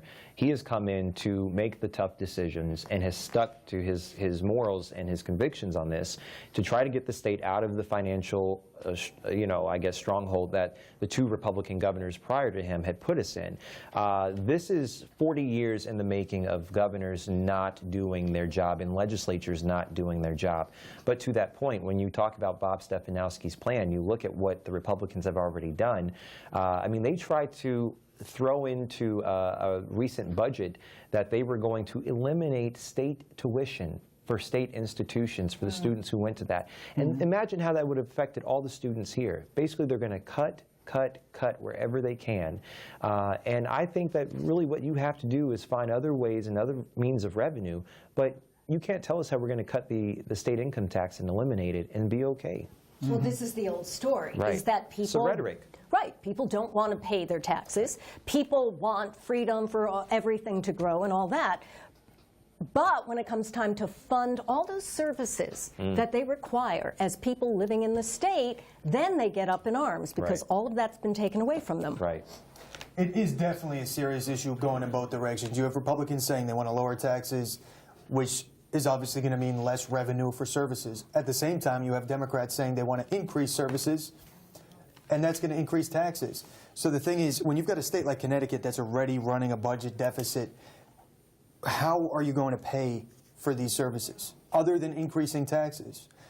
I really don't think anyone has a solid solution to that. You know, there's a lot of rhetoric on both sides, but I think the most important thing for Connecticut is to get moving back in a pro-business direction, get the state working again, and get people to stay in the state, because right now people are leaving at record numbers. Right. Stefanowski and Lamont have been both criticized for having contradictions and paradoxes within their campaigns. But I know that Stefanowski calls himself a turnaround guy, former investment banker, former corporate CFO, and what we're talking about, to the point, how do you get the state out of the dire straits that it's in and still talk about eliminating the state income tax, as Stefanowski It's a difficult thing to do, but I hate to cut this topic short, but we have Bryson Hale with WCSU President John Clark. Hello, Jason. How are you doing? I'm doing great. So what do we got there for us there, Bryson? So we have President Clark up here in the watching party. So, President Clark, earlier you talked about how you saw a larger voter turnout this year for the elections. Can you talk about what you experienced when you went to go vote? Well, a very pleasant surprise. It was democracy in action. I actually voted at the Park Avenue School here in Danbury.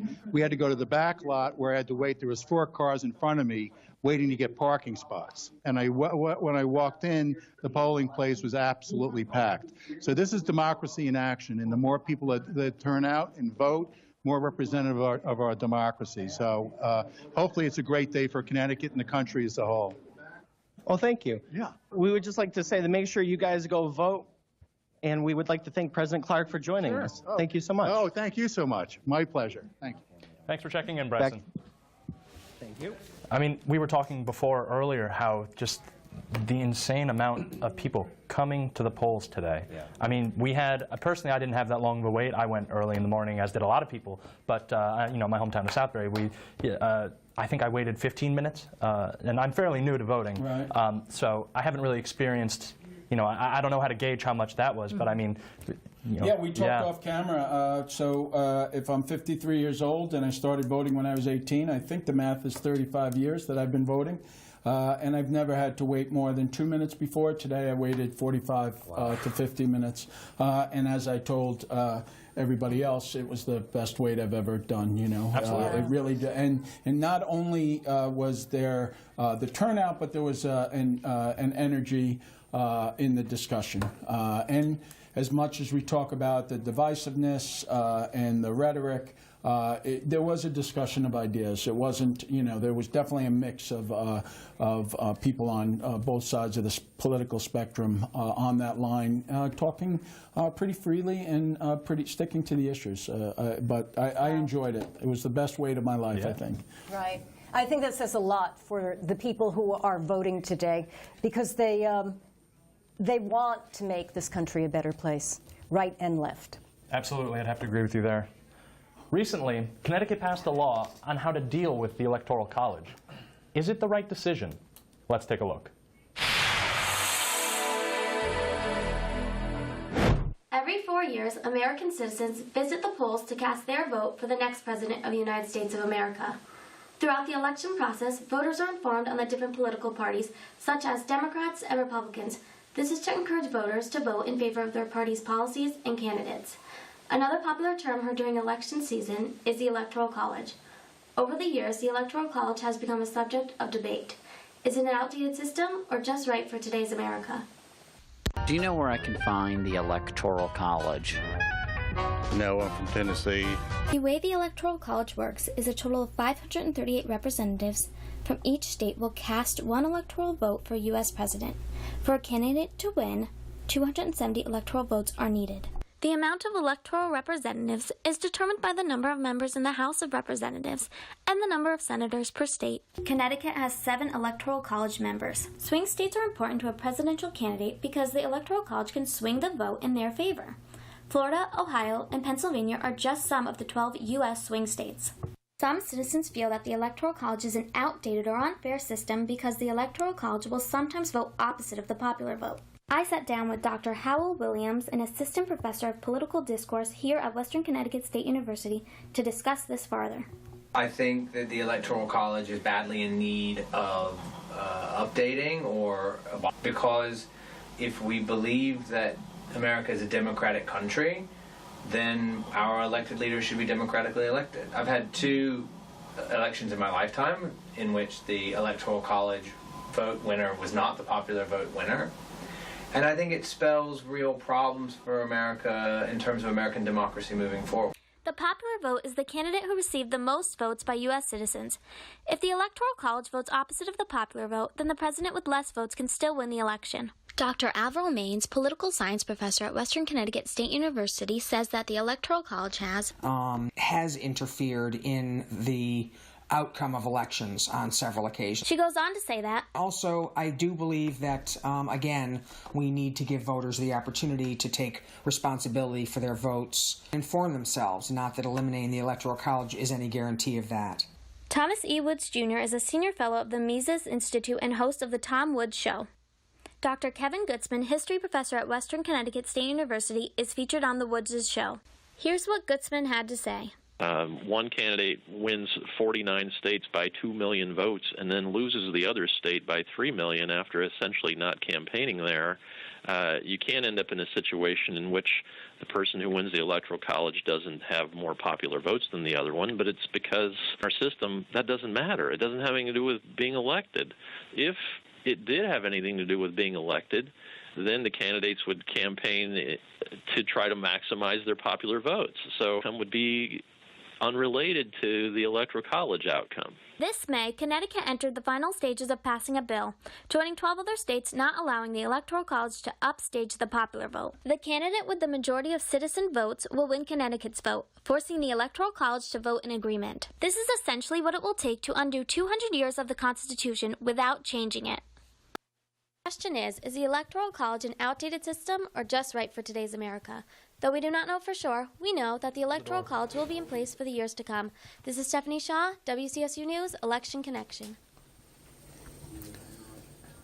So to pick up off that last segment, the Electoral College, we talked about it before with Professor Gall. I'd like to hear your thoughts, Corey, about the Electoral College. We talked a little bit about the two sides of doing away with the Electoral College. Obviously, it's been in place and has worked for a long time, but also people feel that if it's done away with, that people will feel more connected and maybe more enthused to vote, feeling that every vote counts. What's your position on the Electoral College and whether we should stick with it or? Believe it or not, I'm torn because the Politico in me loves to do all of the math and the strategy to see, what state you need in order to win for the map. Obviously, I think we are entering a period of time where every election has been really close in the last 20 years, with the exception of 2008 and 2012.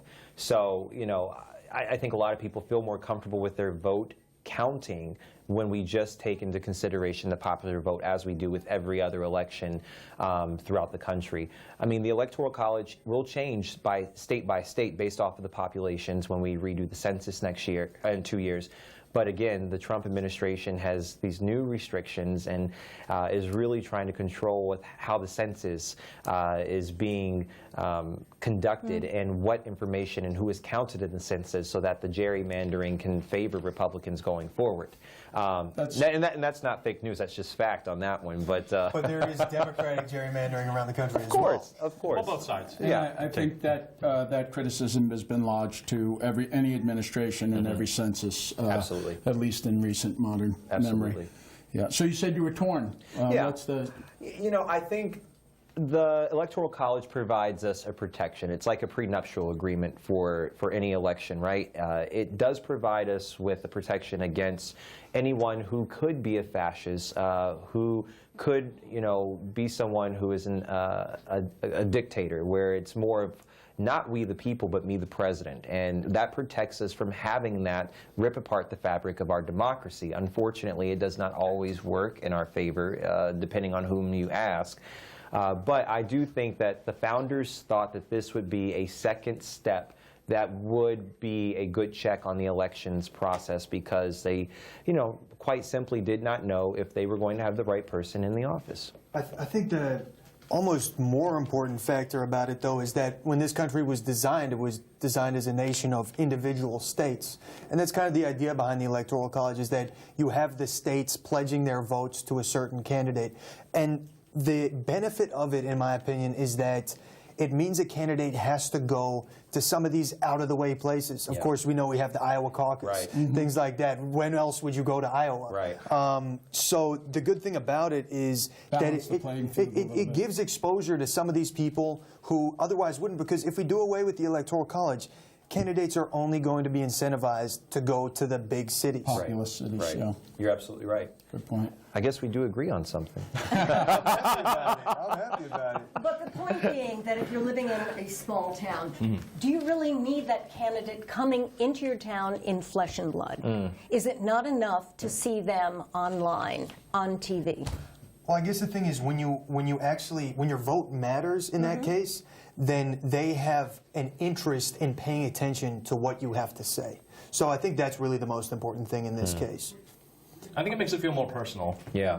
If they come to you, you know, it's almost like they're coming just for you. Yeah, it's not just that, though. I mean, they have a vested interest in it. They need those votes. So they need to go to these out-of-the-way states to go and rally voters in those areas. And also, how are they going to do that? They're going to do that by listening to what they have to say and taking heed of those words.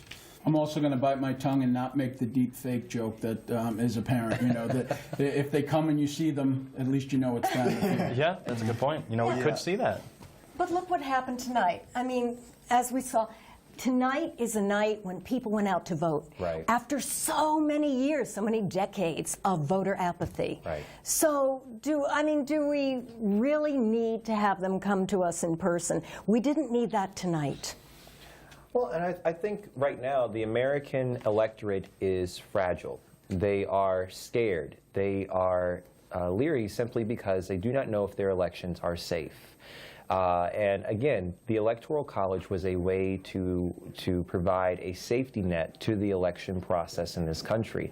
After, you know, the Russian involvement in the last election, people don't really know how to feel. And, you know, you can go cast a vote and the polls can look good, the momentum looks good and feels good, but at the end of the day, psychologically, people are still going to be depressed because they're feeling like, well, was this really a fair election? Was this really a safe election? And we've got to do better. We've got to do much better in protecting our electoral process. And I think the candidates, they do that for us. People have to have something to believe in, because if you don't believe in the person, you don't believe in the process. Do you think that there was voter confidence in the process from what you've seen in this election? I certainly hope so. I think, you know, a lot of people said that they weren't impressed with Ned Lamont, nor were they impressed with Bob Stefanowski. They weren't energized on both sides. But I think what it came down to was that they had to get out there to make a decision and vote for someone, because the stakes were just too high to sit at home. It was interesting you said empirically that some people voted and left the gubernatorial slot blank. Wow. I guess we're going to see how well that turns out for everyone tonight. We also should thank Corey for being here. He's getting married on Friday, and this is. I don't know if we have special dispensation from his bride-to-be, but probably not. Yeah, probably not. So thank you for being here. Thank you so much. It shows you what a historic election and a historic election connection is to have you be here. Yes, and best of luck. Thank you. Absolutely. I think, you know, kind of on an opposite end, you know, talking about what motivates the voter, I think we're seeing the voter think more on the national scale. Right. You know, with importance in the Senate, in the House. I think the voter has really stressed, you know, we need red in the House, we need blue in the Senate to take control. I think that has been a big driving force in this votership. I mean, it's a big referendum on Trump and his policies.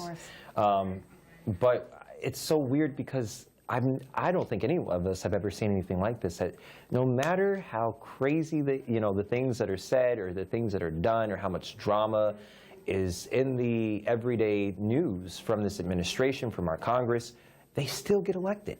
They still have like this Teflon comeback kid mentality that nothing touches them, nothing hurts them, and I'm confused by that myself. Yeah, and let's go over to Ryan right now for a few updates on the races. Thanks, Jason. So for this race for governor, we're still neck and neck. Ned Lamont is up by about just under 1 point against Bob Stefanowski with 13% of precincts reporting. On the 4th Congressional District, that race has been called for Democrat Jim Himes. He leads Republican Harry Aurora by about 23 points, 15% of the precincts reporting there. In the 5th Congressional District, that's still a very close race. Johanna Hayes has 53 points to Manny Santos 46 points. So we have 15% of precincts reporting there. On this Attorney General's race, we have Democrat William Tong leading by just under 4% against Republican Susan Hatfield with 12% of precincts reporting. On this Treasurer race, Democrat Sean Wooden leads by 8% against Thad Gray with 12% of precincts reporting. Moving on to the State House, District 114, a huge surprise here. Democrat Mary Waylander is at 54 points right now to Republican Themis Coritas' 46. That's an 8-point lead with 50% of that district reporting. In the State Senate District 24, we have Michael McLaughlin up 51 points to Julie Kushner's 49 with 8% of precincts reporting. In the State Senate District 34, Republican incumbent Len Fasano leads 62 points to Eileen McKean's 38. We have 10% of precincts reporting there. Should be a good night. I'll come back to you with more numbers later. Back to you guys. Thanks, Ryan. I mean, this is just so surprising. I think I knew coming into here that it was going to be a close gubernatorial race, but the race between Johanna and Manny, I mean, wow, that's very shocking, very surprising. Yeah, and I think something that was brought up earlier, talking about how candidates can withstand some of these scandals. Elizabeth Esty is one of those examples. Even though she's stepping down, it was a question whether she was going to, even though it was very clear that she was covering up one of her staffers who was engaged in domestic abuse and whatever else. So, it's definitely could be the case that people have that in mind and want a change in that seat. Absolutely. And I think something that we really haven't touched on yet is the treasurer race. Now, what could that mean if we see, Bob Stefanowski win this very close race, and then maybe if we get the Democrat in that position, what can we expect, really? I think that people are, I think the American public are certainly sick of gridlock. And so I think that will change. Not that they'll be sick of it. I think that it will change when there is those opposing forces on the state level and on the national level. I think that the message has gotten through that we're not going to sit around and watch you guys do nothing for 2 years, 4 years. You have to figure out a way to reach across the aisle. You have to figure out a way to get things done, something done. I think that even on the federal level, if it is if it's a blue wave, I think that people will be demanding that we're not going to sit around and watch 4 more years, 2 more years, 6 more years, 8 more years of nothing getting done. You need to figure out a way. Yeah, and I mean, as much as these races are about the candidates, it really also is about the voter. Absolutely. And a topic related to how votes are counted is voter integrity. In many states, voter ID laws have been adopted. Have they helped or have they hindered the intent and integrity of elections? With midterm election approaching us, you may want to consider voter ID laws and voter suppression and how it could be used against you. Voter suppression in the United States is a tactic used to deprive eligible voters of their right to vote. Voter ID laws in the United States are laws that require a person to provide identification before they can register to vote, receive a ballot for an election, or to actually vote. A recent study found that in the United States, where strict voter ID laws are implemented, minorities and left-leaning voters suffered lower voter turnout rates, less restrictive voter ID laws. Voter ID requirements and reductions in early voting opportunities in polling places created barriers for tens of thousands of low-income citizens and citizens of color. So it's just another bureaucratic tool to sustain the long-standing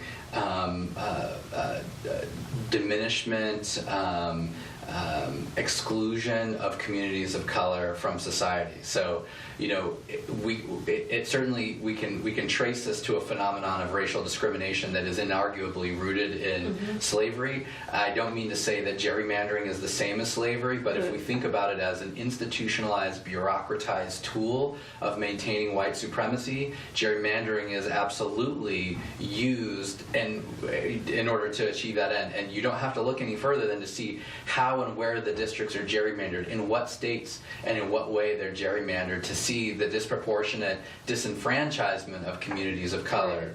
And so, you know, the response to that is always, we're just using the tools that have been given to us. But democracy relies on restraint. It relies on the restraint of people who are in power to recognize the voices of the discontented.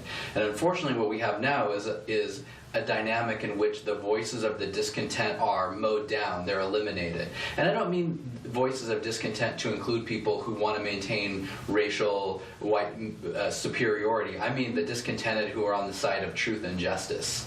The people who are struggling for opportunity to do well, to send their kids to school, to go to school themselves, to get good jobs, to be able to become a productive member of society. And when you take away the right to the ballot box, you take away the preeminent mechanism we have in our society to synthesize our differences into a productive outcome for all of us. In 2004, 5.3 million Americans were denied the right to vote because of previous convictions. Voter ID laws say that a voter must possess proof of identity to vote. The more recent voter ID laws passed in 31 states tighten up the forms of ID able to be used. This differs state by state. Now, Corey, specifically in Connecticut, are we seeing any type of voter suppression? You know, I think we have seen some voter suppression. I was at some polls in Hamden earlier this evening, and there were people who have lived at the same home for the past 12 years, have voted in the last 4 elections from their address in Hamden, and they went into their polling place and they were told that they were not on the voter roll. Came back out, and we explained to them, you can go back in there and ask for a provisional ballot, which proves that you can vote, and the clerk's office can check to see whether or not you really were a resident there. If they were, they'll accept your ballot. They went back in to ask for a provisional ballot and ended up having to go re-register at the town clerk's office that evening. Wow. And then get back to the polls by 8 p.m. And this has been seen across the various cities, Bridgeport, Hamden, New Haven, Brookfield. So I'm really wondering, what are we not doing right that's allowing for all these people to be purged off the voter roll? I guess my question in that case is, are you saying in a democratically controlled state with the Democrat Attorney General and democratically controlled cities, something is being done to suppress these voters? Well, I don't think it's necessarily all from the Democratic level. I don't, and I think that one thing that we should know is that Connecticut, being a Democratic state, is a fairy tale. Connecticut is not a real progressive state. We are very conservative. We have blue pockets that help turn out big, victories for the Democratic Party.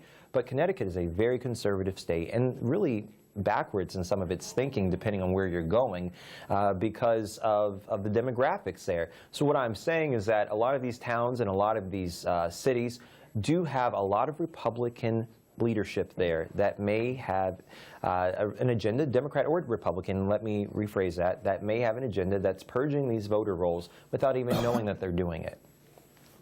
Because I had a student today who easily, she looked at me, she goes, she's on her phone, and she goes, I just registered to vote. And I said, well, can you vote today? She goes, yep. Yeah. This is where I'm going. Yeah. Right. Connecticut has same-day registration. registration. Right. Yeah. But Corey, to back to that point, do you think that it was intentional? Did it seem like it was an intentional suppression or glitches in the system? Both are problematic, Right. and both need to be addressed. But I think it's probably a little bit of both in some cases, right? We cannot not deny the fact that people are trying to help one party over the other. The other problem is that the legislature has not done enough to make sure that our elections are protected and our elections are put first in the state. So we're not protected. Our employees are not protected to have paid time off to go vote, like other states are. And they can register the day of the election, but they can't register after October 30th all the way up until November 6th or whatever the election day is, which is kind of counterproductive because, well, I'll register the day of, but I can't register before then. It is a little odd. It's a little odd. Yeah. Election day is not even a state holiday, which it should be. So I think that there's some ways that we could build a better firewall to making sure that our democracy here in the state is safe. And I've also heard a lot of people have registered to vote through the DMV and have been registered as unaffiliated voters and not for the party that they actually wanted. So that's a little iffy for me as well. We could also just have terrible administration of That's the voter true, rolls. absolutely. And I agree with that. The DMV into the mix, you know. That's for sure. Well, what's the opposition to making Election Day a holiday? It's a good Probably question. businesses want people to work, I would assume. I'd imagine, I think we can see it in the very near future that the election day, if not on a state level, on a federal level, becomes a holiday. You know, a time for when people can go to the polls and a time that they can express their democratic right to vote. But before you mention, I do want to remind the viewer that you're listening to WXCI FM 91.7 Danbury. We are Election Connection, Western Connecticut's live news and election coverage over cable TV, radio, and streaming over wcsu.edu/live.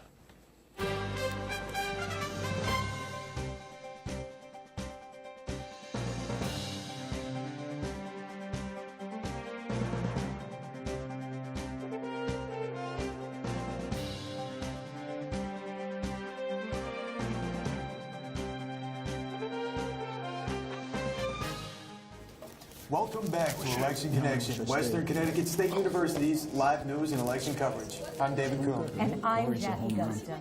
We are here until midnight discussing races for the governor's seat, the U.S. Senate seat for Connecticut, the 4th and 5th congressional districts, and state legislative races. We're also discussing issues important to our community: freedom of speech, immigration, voter integrity or voter suppression, the enemy of the people, and more. I'm Jason Ferenzi. You can call us at 203-837-9182 and tweet us at ElectionCT. We've got 6 field teams at various campaign headquarters waiting to give updates, and Ryan Yersa is here in the studio to talk about those races as the numbers come in. The press is, I think, an important and often critical member of the president, and it often targets President Trump. I think we've discussed this, but I think, the enemy of the people, that's a big thing. It's, It's definitely an important topic, and in this day and age, there's so much discussion throughout the country of what is the direction we're taking. Can we have these conversations? It's a massive time of change in so many ways, and this midterm election is such a demonstration of that. Absolutely, and we should remind the viewer that these races are very close. I think Ryan gave us a 1-point difference between the governor race, and we're seeing, a race that was projected for Jahana Hayes to be a home run is being very much challenged by her counterpart. To jump in there, I don't think Jahana Hayes at any of her campaign rallies has actually thought that it was going to be a home run, which is interesting. All of her supporters, even national pundits, thought it would be a home run. But as you can obviously see, you can never take an election for granted. That's a very good point. Yeah. And it's incredible to see in a district that's been so solidly Democrat for such a long time. And it's not just a moderate Republican running. It's a very Trumpian candidate who we're seeing right here who's holding his own. I don't know what that says about the district. I suppose maybe people are frustrated. Maybe people are excited by Manny Santos. We'll have to see as more numbers come in because it's still a bit early to call it. But there's definitely some interesting interesting things going on nationwide and in Connecticut as well, for sure. Well, I think Corey made a good point before that we always paint Connecticut blue, solid blue, but there are pockets of red, and now it's interspersing with this purple. So that's a great point. It is not a completely blue state, that we do have different sides of these, every issue and every take on every these one issues. of our, I don't know if I would agree with that, though, because every single one of our representatives to the United States Congress is a Democrat, and they have been Democratic for a while now. Also, we've had multiple terms of Democratic gubernatorial administrations. So I don't, aside from some state-level senators and representatives, there hasn't really been huge representation for any conservatives in the state. And I'd say in this state in particular, people are very progressive on issues such as gun control, health care. Business taxes are extremely high in this state. Well, I think to an extent, yes. But I also feel as though we have not had a long tenure of Democratic governors in the state. I mean, Bill O'Neill was governor up until about 1991, and then we immediately had, oh goodness, the independent governor that we had. And his name forsakes me right now, and I am There's always Google. There's Google. Although I don't think the independent, or I guess I should say unaffiliated candidate is looking like he'll be in it. No, of course not. And then we went into, 3 terms of Rowland, 2 terms of Rail, and now 2 terms of Malloy. That says a lot that you have 5 consecutive terms of a Republican governor in a state that is supposedly really blue.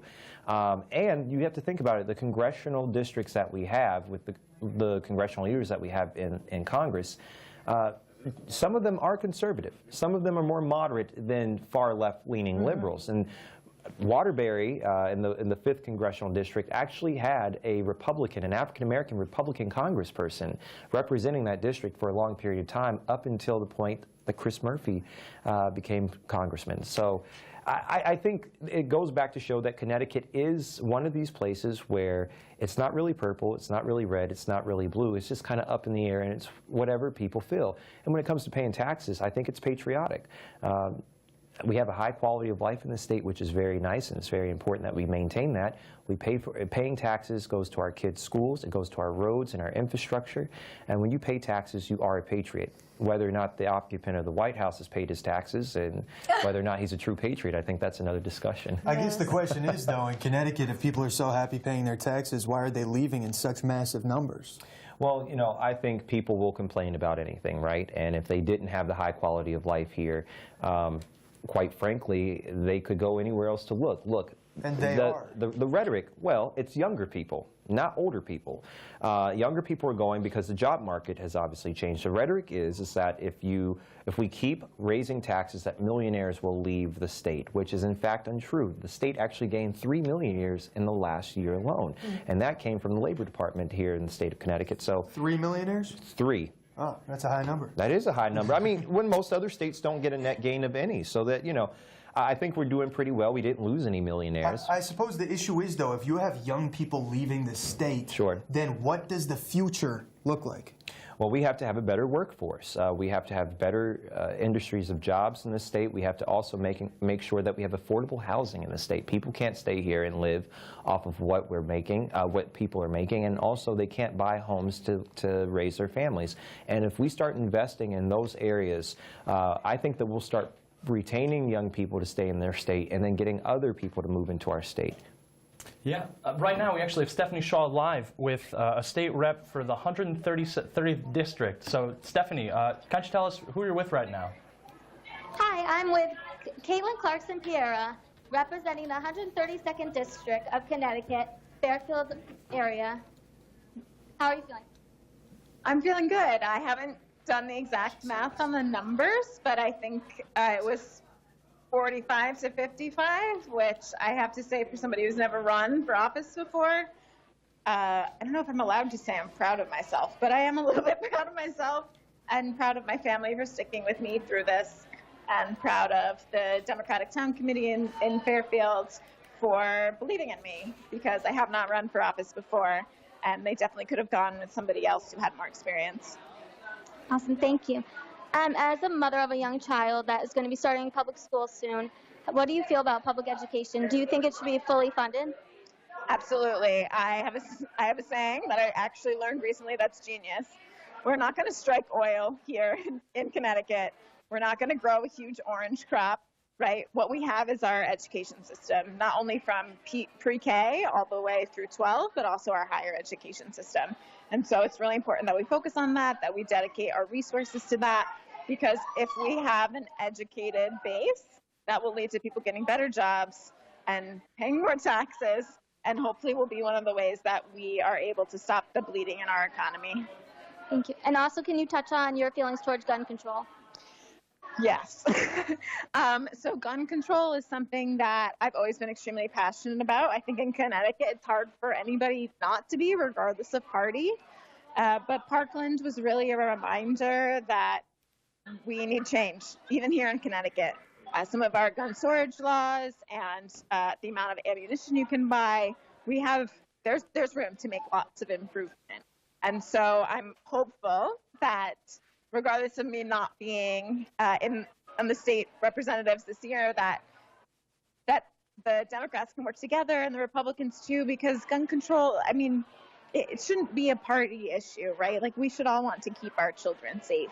And I think in Connecticut, that's one thing that we can agree on in some ways. So I'm excited to go up there and try to convince folks in Hartford that they should make sure that we have stronger laws when it comes to, how we store our guns and the amount of ammunition they buy. Thank you so much. Good luck tonight. Thank you. Thank you. This is Stephanie Shaw, live at Fairfield, Connecticut. WCSU News, Election Connection. Thank you very much, Stephanie. I think it's interesting that we're seeing a lot of people in multiple races that haven't had political history. They're new to these cycles, and they're just new to the world of politics. So, I mean, has Trump really paved this way for these kinds of people? Oh, it's like Mr. Smith goes to Washington. Oh, yeah. Somebody with a lot of enthusiasm and goodwill. Now, will they be able to swim with the sharks once they get there? Well, they're going to have to find a way to swim with the sharks. And Caitlin Clarkson-Pereira is actually a WestCon alum, and a dear friend, so I'm happy to see her out there. But she's one of hundreds of candidates across the state who are young, enthusiastic. If you look at Will Haskell, who was endorsed by President Obama, he's running for state senator in the 26th Senate district here, 22 years old, running against a 22-year incumbent, Tony Boucher. So that race has a lot of enthusiasm going into it, but it's all these people who have been inspired by either the previous administration or really inspired to rail against the current administration's policies to run for office and make a difference and try to have their voices heard. But I guess, can we say that this level of inspiration is enough?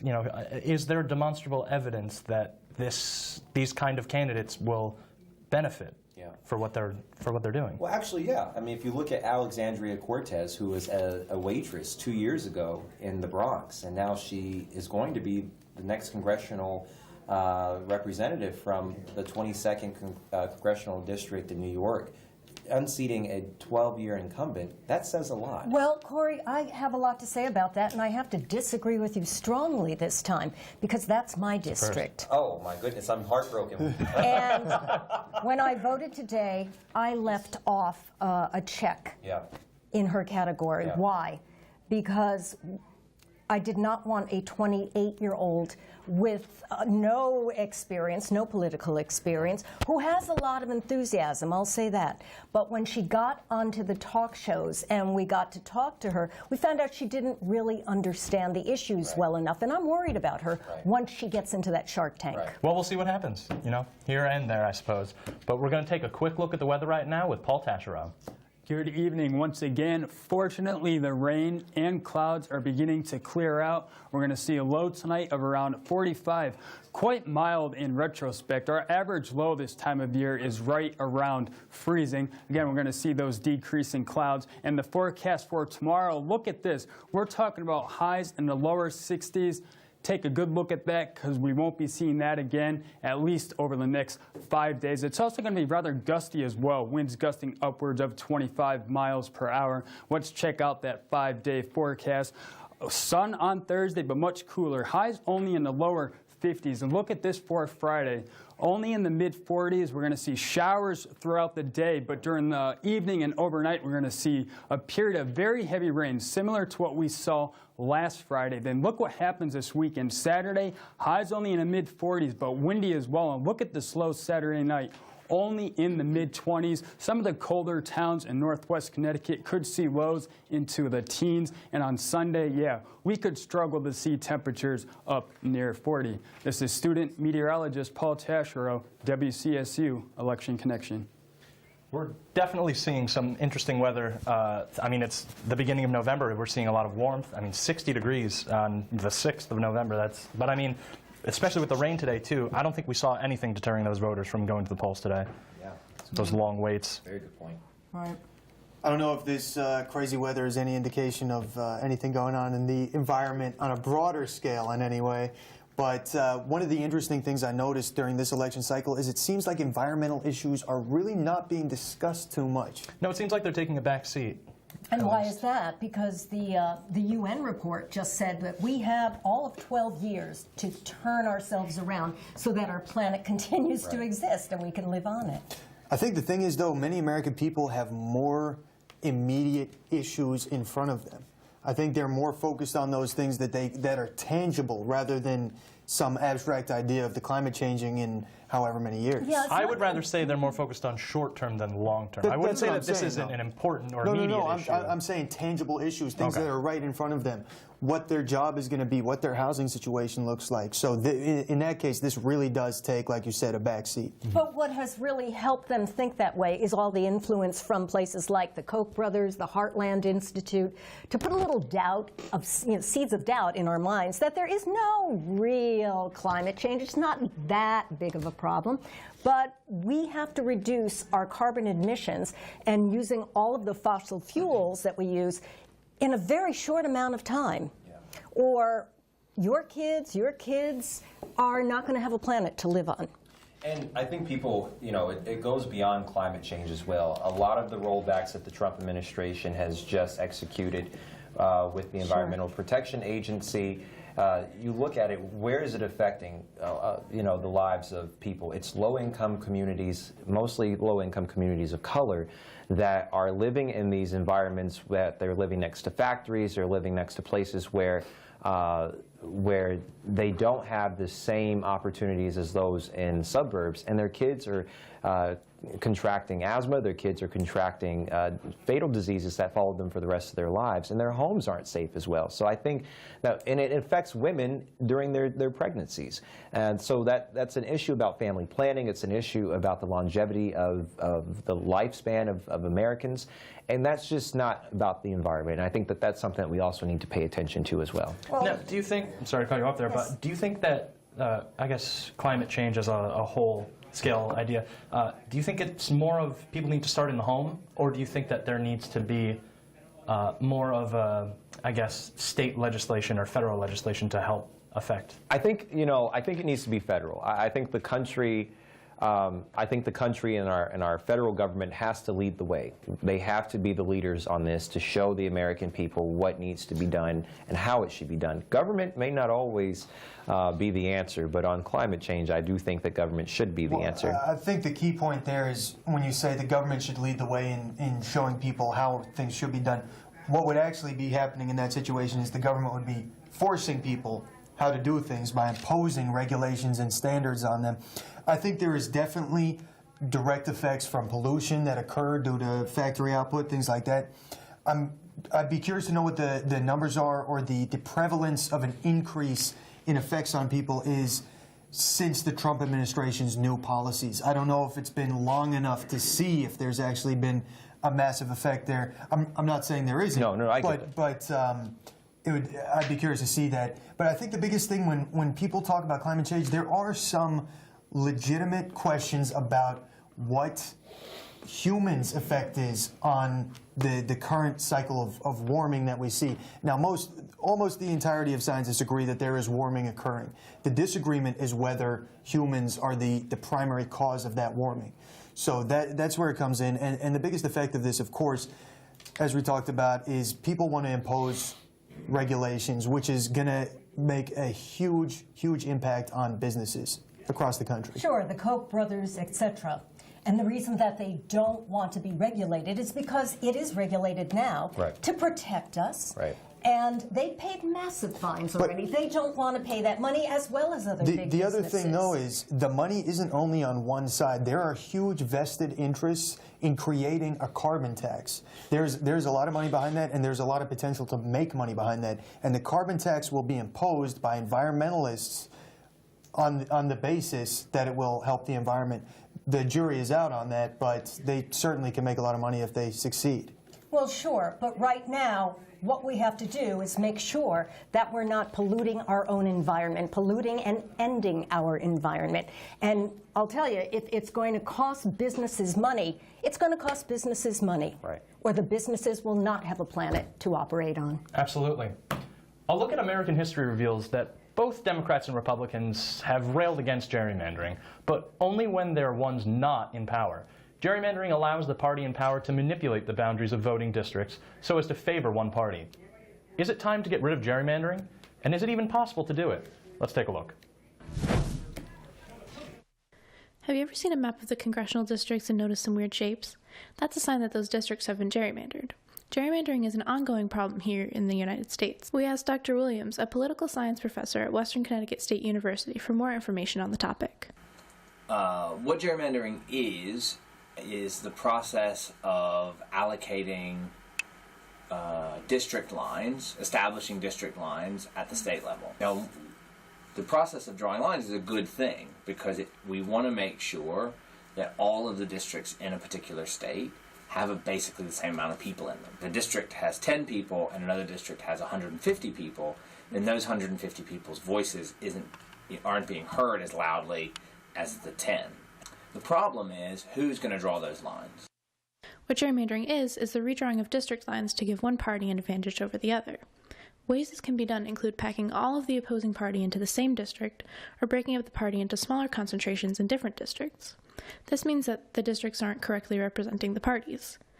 Such a problem has been discovered in North Carolina this year. North Carolina is in a lot of trouble because they've drawn lines that have effectively watered down liberal votes in favor of an artificially inflated conservative Republican representation in the House. And it's not just North Carolina that does this. This happens in other states as well. Redistricting happens every 10 years, which means every 10 years there's a high chance that the districts will end up gerrymandered and favoring one party. The next redistricting follows the 2020 census. I'm Nicole Fleming with WCSU News Election Connection.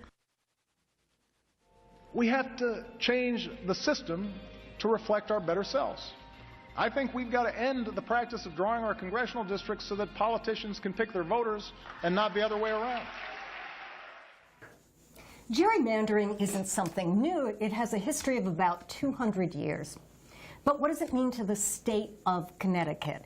Is it going on today? Has it been changed? What's your thoughts on this, gentlemen? Well, I think if we look at the 5th Congressional District, it's hilarious to see how it's drawn. You know, it comprises a lot of Western Connecticut, but then it cuts all the way into kind of Waterbury. And it goes from the bottom right to the top. Right. Yeah. Yeah. So, you know, like it said in the package right there, you know, this is not necessarily a partisan issue. This is occurring on both sides, and it's pretty dishonest. I think most people can agree on that. Well, what's it going to take to change it? I am at a loss for a way to change gerrymandering. I mean, we can't just say, you know, we're redrawing lines, because who is going to be the one to implement that, you know? I feel like if whoever wins the gubernatorial race tonight, if they were to say tomorrow, we're going to redistrict the state of Connecticut, the opposite party is going to throw their hands up and say, no, you're going to do it in your favor, even if they come to it in a nonpartisan way. Mm-hmm. Well, and I think the courts ultimately have the final say. Mm-hmm. And right now the power is with the courts in a way that it's never been before. North Carolina just went through this a few months ago, and last year, and what you saw was Pat McCrory, who was defeated in his term for re-election as governor to Roy Cooper, ended up gerrymandering all of the districts before he left office as a Italian wave to Roy Cooper before he came into office, so that his legislative districts where then, by the time he ran for his second term, we're going to be majority Republican so that he couldn't get anything through the legislature. So it's really interesting to see how much power. Governor Cooper has taken this to the courts. I'm not sure if the courts have decided anything yet, but that just goes to tell you that our country has a real issue with the makeup of politicians choosing their voters and not the other way around. I think you actually run into a Democratic question, though, when you start talking about the solution to gerrymandering. Because I love it when you say Democratic. I'll try to avoid it from now on. But the fact is, when you try to solve the issue of gerrymandering, you bring up a great point in saying that the courts are intervening in a lot of cases. We saw that in Pennsylvania a few months ago. And the fact is, the legislature of these states is designated as the body that's supposed to draw these lines. So when you have the courts stepping in, and what happened in Pennsylvania is the court stepped in and provided a provisional map, it really brings up the question of who has the proper authority in this case? Something that's supposed to be done by elected representatives. Well, I think it's far more difficult to get anything through the legislature, especially if you take Connecticut as an example. You have the Senate as of right now. We don't know how it's going to be tomorrow morning, which was 1818.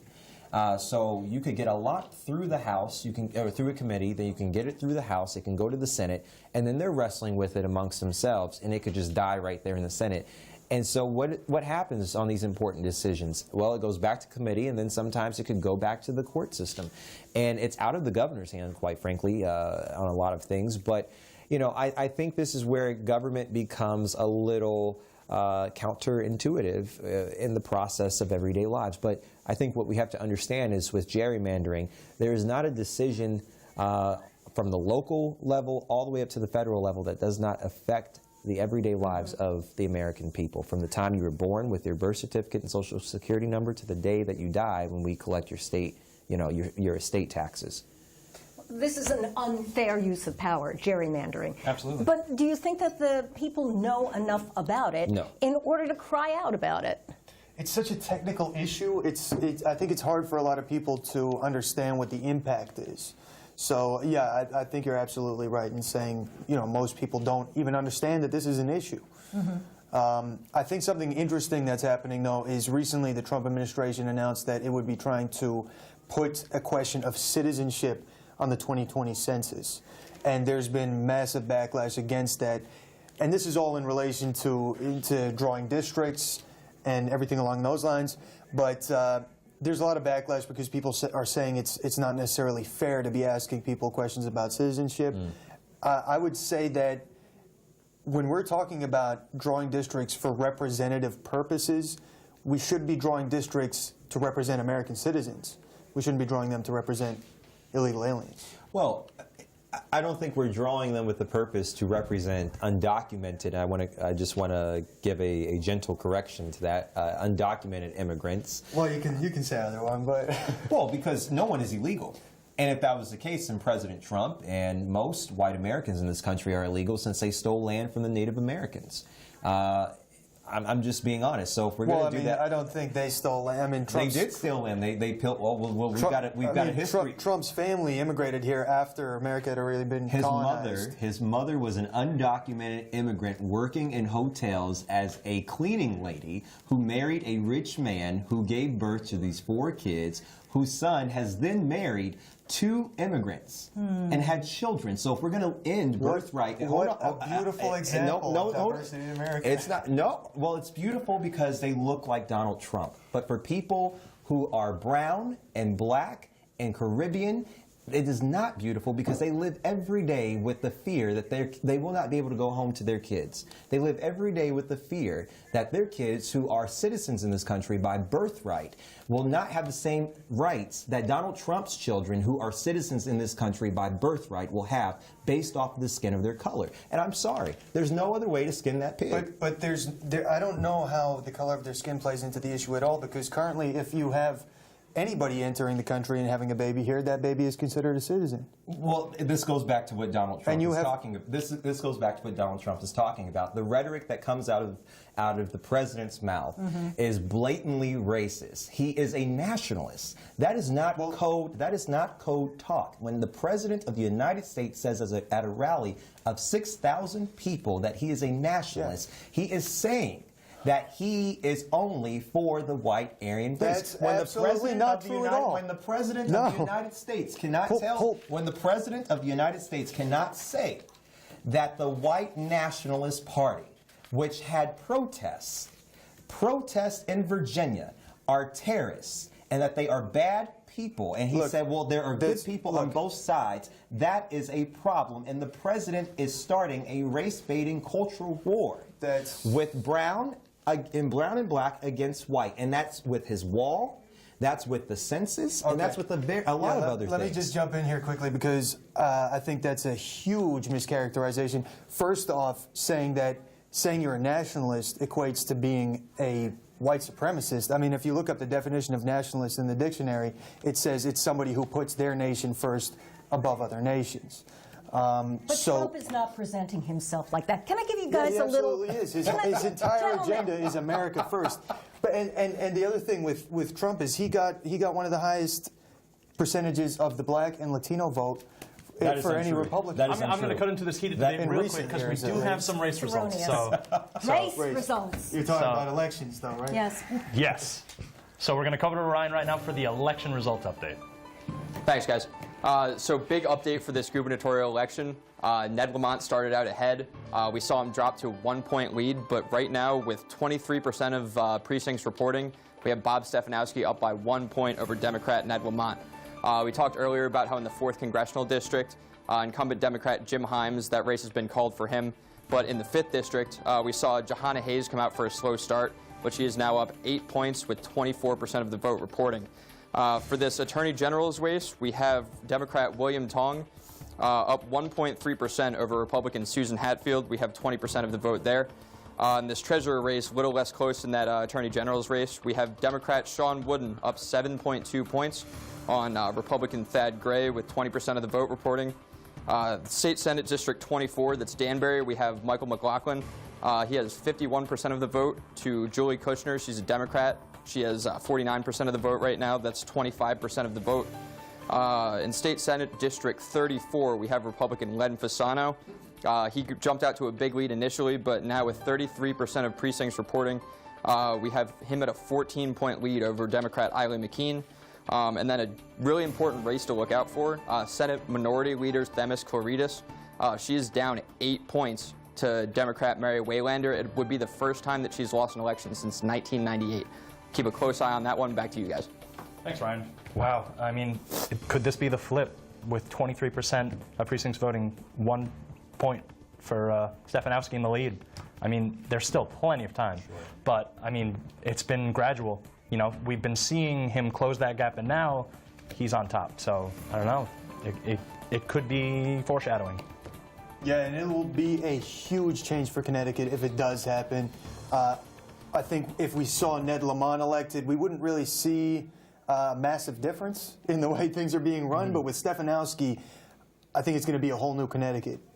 Yeah, it could be a different state altogether, you know, when we wake up the next morning, you know. It could be Kansas. We're not in Kansas. Some could say. And now with 24%, Jahana Hayes up 8 points. I mean, that's a drastic change from what we just saw, you know, half an hour ago. That's more in character with what we thought at the beginning. I'm glad we have some accuracy in our predictions. We can predict a few things. Yeah. But no, absolutely. These races, as you look at them, you know, it just keeps going back and forth, and as these results come in, we'll see what it looks like later on in the night. Yeah, and depending on who wins, we can see a few policies here and there that, you know, we might not. I mean, a big issue for Connecticut is how to deal with our state debt, and whether adding tolls onto our highways is the answer. Let's take a look. If you're a Connecticut resident, you may or may not have heard of the possibility of tolls appearing on local roads and highways throughout the state. Now, this has become a very controversial issue for both Connecticut residents and Connecticut government officials. But what are the real pros and cons of paying to use the roads? We were given the opportunity to sit down with Ridgefield First Selectman Rudy Marconi to give his perspective on the positive aspects of tolling. We got rid of tolls years ago, and people are definitely opinionated about it. They're either for or against. I happen to be a person who has been in favor of it. We were also given the opportunity to sit down with Republican State Representative William Duff, who strongly opposes the introduction of tolls to the state. I am totally against the idea of putting any form of tolls in Connecticut at all. This is just another tax, but it's a real insidious tax placed upon the working people of Connecticut. It's a user fee. Some people call it a tax. Oh, it's just another way of taxing. Well, then a ticket for the train is yet another way of taxing. A ticket for an airplane is yet another way of taxing. If you're going to put tolls on the roads, it's no different than paying for a ticket on a train, paying for a ticket on a plane.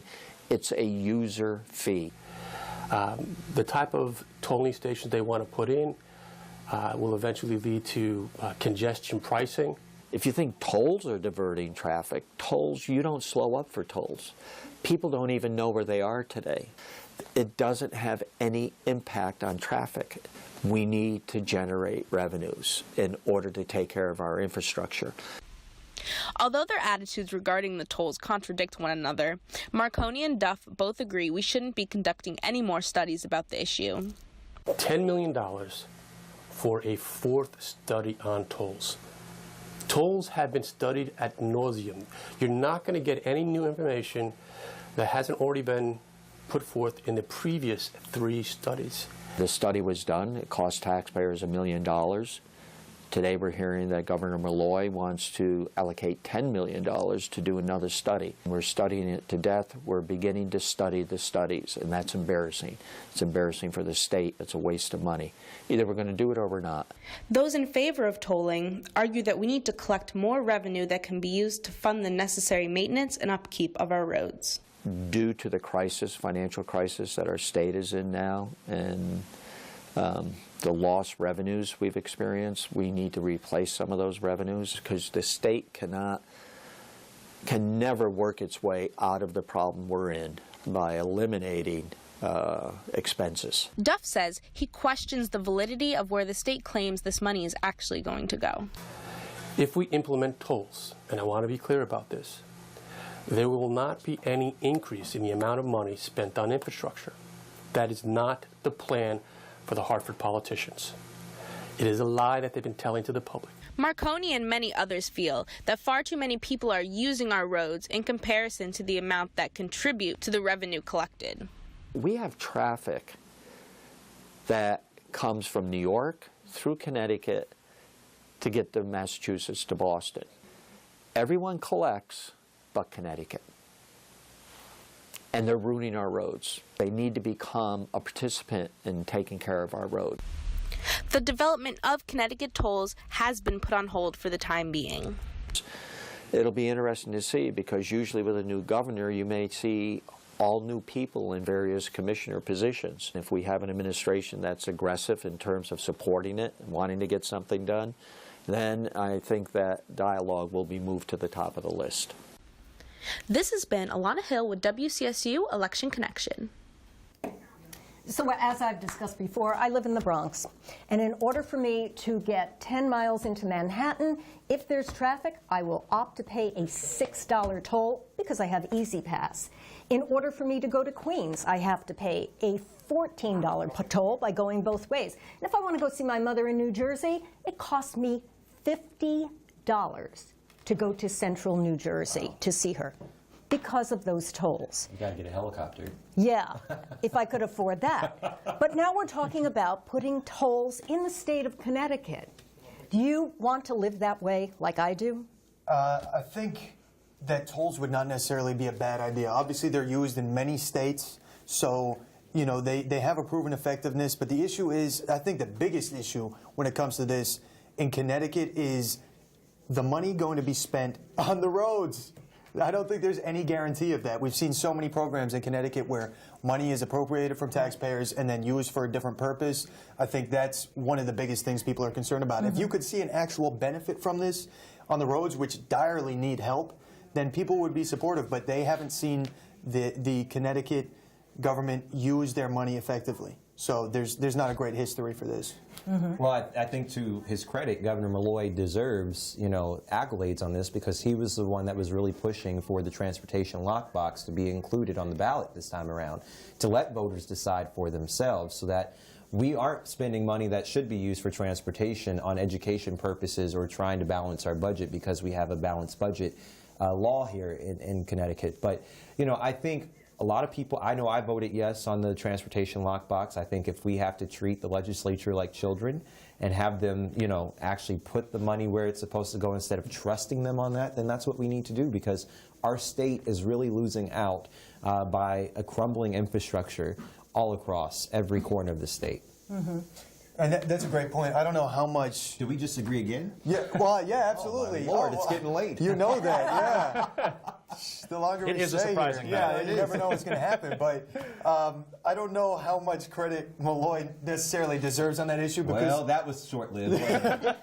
but my point was going to be that it's a matter of necessity. Right. You know what I mean? It's a matter of necessity. So definitely a good thing to have on the ballot. Hopefully it gets passed. Yeah, But it's so direly needed. So we'll see. If that goes through, then we'll definitely be looking like a better position. But, of course, if Stefanowski gets elected, those tolls are not looking too strong. But look, consider this. If you put tolls on the Connecticut turnpikes, if I go from Stamford and I want to go, say, up to Danbury, and it's going to cost me an extra $5 to go to a merchant in that area, I might go somewhere else. Right. So it's going to take the money out of the pockets of the merchants in these various areas. So it could drive out business, is Exactly. what you're saying.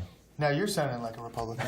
Well, It's unbelievable. But Mike no, that's Bloomberg. an excellent point. And that's the other thing that ties into this is that Connecticut residents don't like the idea of, currently we've got a decent situation where we can drive on the highways toll-free. Of course, they aren't of great quality, but people don't like the idea of having to pay a price every single time they leave their houses and go throughout the state. Well, and I think what Ned Lamont had the visionary idea of saying when it came to tolls was we should have tolls, but we should have tolls on specific cars and on specific people.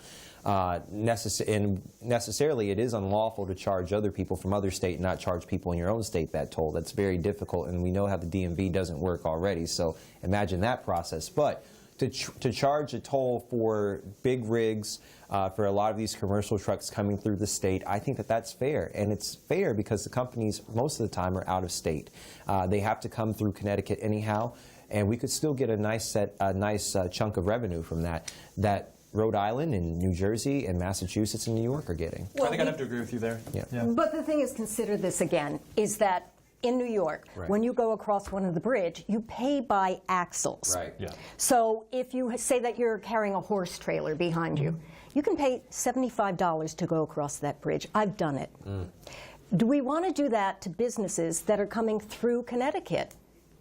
Well, and I would agree. I would have to say no, but I think what we have to do is we have to start somewhere. Governor Cuomo, in his last debate with Cynthia Nixon before the primary, could not answer as to whether or not the tolls were going to be raised in New York, and there was a lot of heckling towards that. I think New York obviously has set the gold standard of raising the tolls as far as they could go because they know so many people travel in and out and they commute in and out. I think what the state of Connecticut has an opportunity to do is to set a moderate standard of toll. I was going to say taxing people. Oh my goodness! I know I've been around you too long. of implementing a toll that will be fair to us. And tolls aren't the only way that we can raise revenue. Right. We can have recreational marijuana, which seems to be doing great for Nevada and for Colorado. Well, there are several. We don't need specifically tolls. There are several ways that we could get in this revenue. But we're going to come right now to Jason Sementilli. Jason, you're live right now with us. How you doing? I'm doing good, Jason. I'm here in Hartford at Senator Murphy's headquarters. He just finished giving his victory speech, and there's a lot of excitement in the air here. He started off by thanking everyone for coming out and mentioned the huge voter turnout we had for this election. I spoke with several people standing behind me who mentioned that the biggest issue in Connecticut as of right now is hiring the wages and the economy in Connecticut. So he thanked everyone there and obviously the votership that came out, but did he make any promises to the Connecticut voters that supported him today? He did. He said that for this, as him being reelected, he will protect the Affordable Care Act, and he will work on reworking the Trump's tax bill.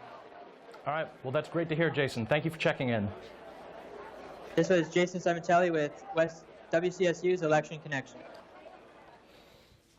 Yeah, to get back to the toll system, I think as much as I am in favor of perhaps the tolls for the greater axle vehicles, trucks that are coming through using our business, I do think that the toll system, if implemented, need to be very well regulated, because there are moments where you could pay your tolls, to the New York toll system, they could lose it and then they'll fine you $200 because they never got your payment. It's true. The other thing with the suggestion to just tax trucks, big trucks, is that a lot of people are concerned that if that actually goes through, what's to stop the very short jump to taxing all vehicles? Sure. That is a slippery slope. Sure. Sure. But you're talking about alternative ways to raise revenue in the state of Connecticut.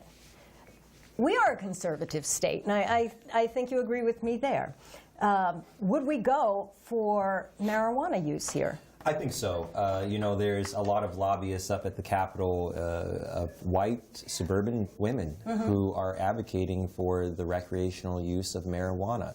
And these are moms from Darien and New Canaan and Greenwich, and so I think the Chardonnay crowd. Right, the Chardonnay, right, the ones that go to Shake Shack after their kids' soccer game and they have some wine with their other friends. But I think what's important is that we have to really be sure about the fact that we also bring justice to those who are already in jail for illegal marijuana use.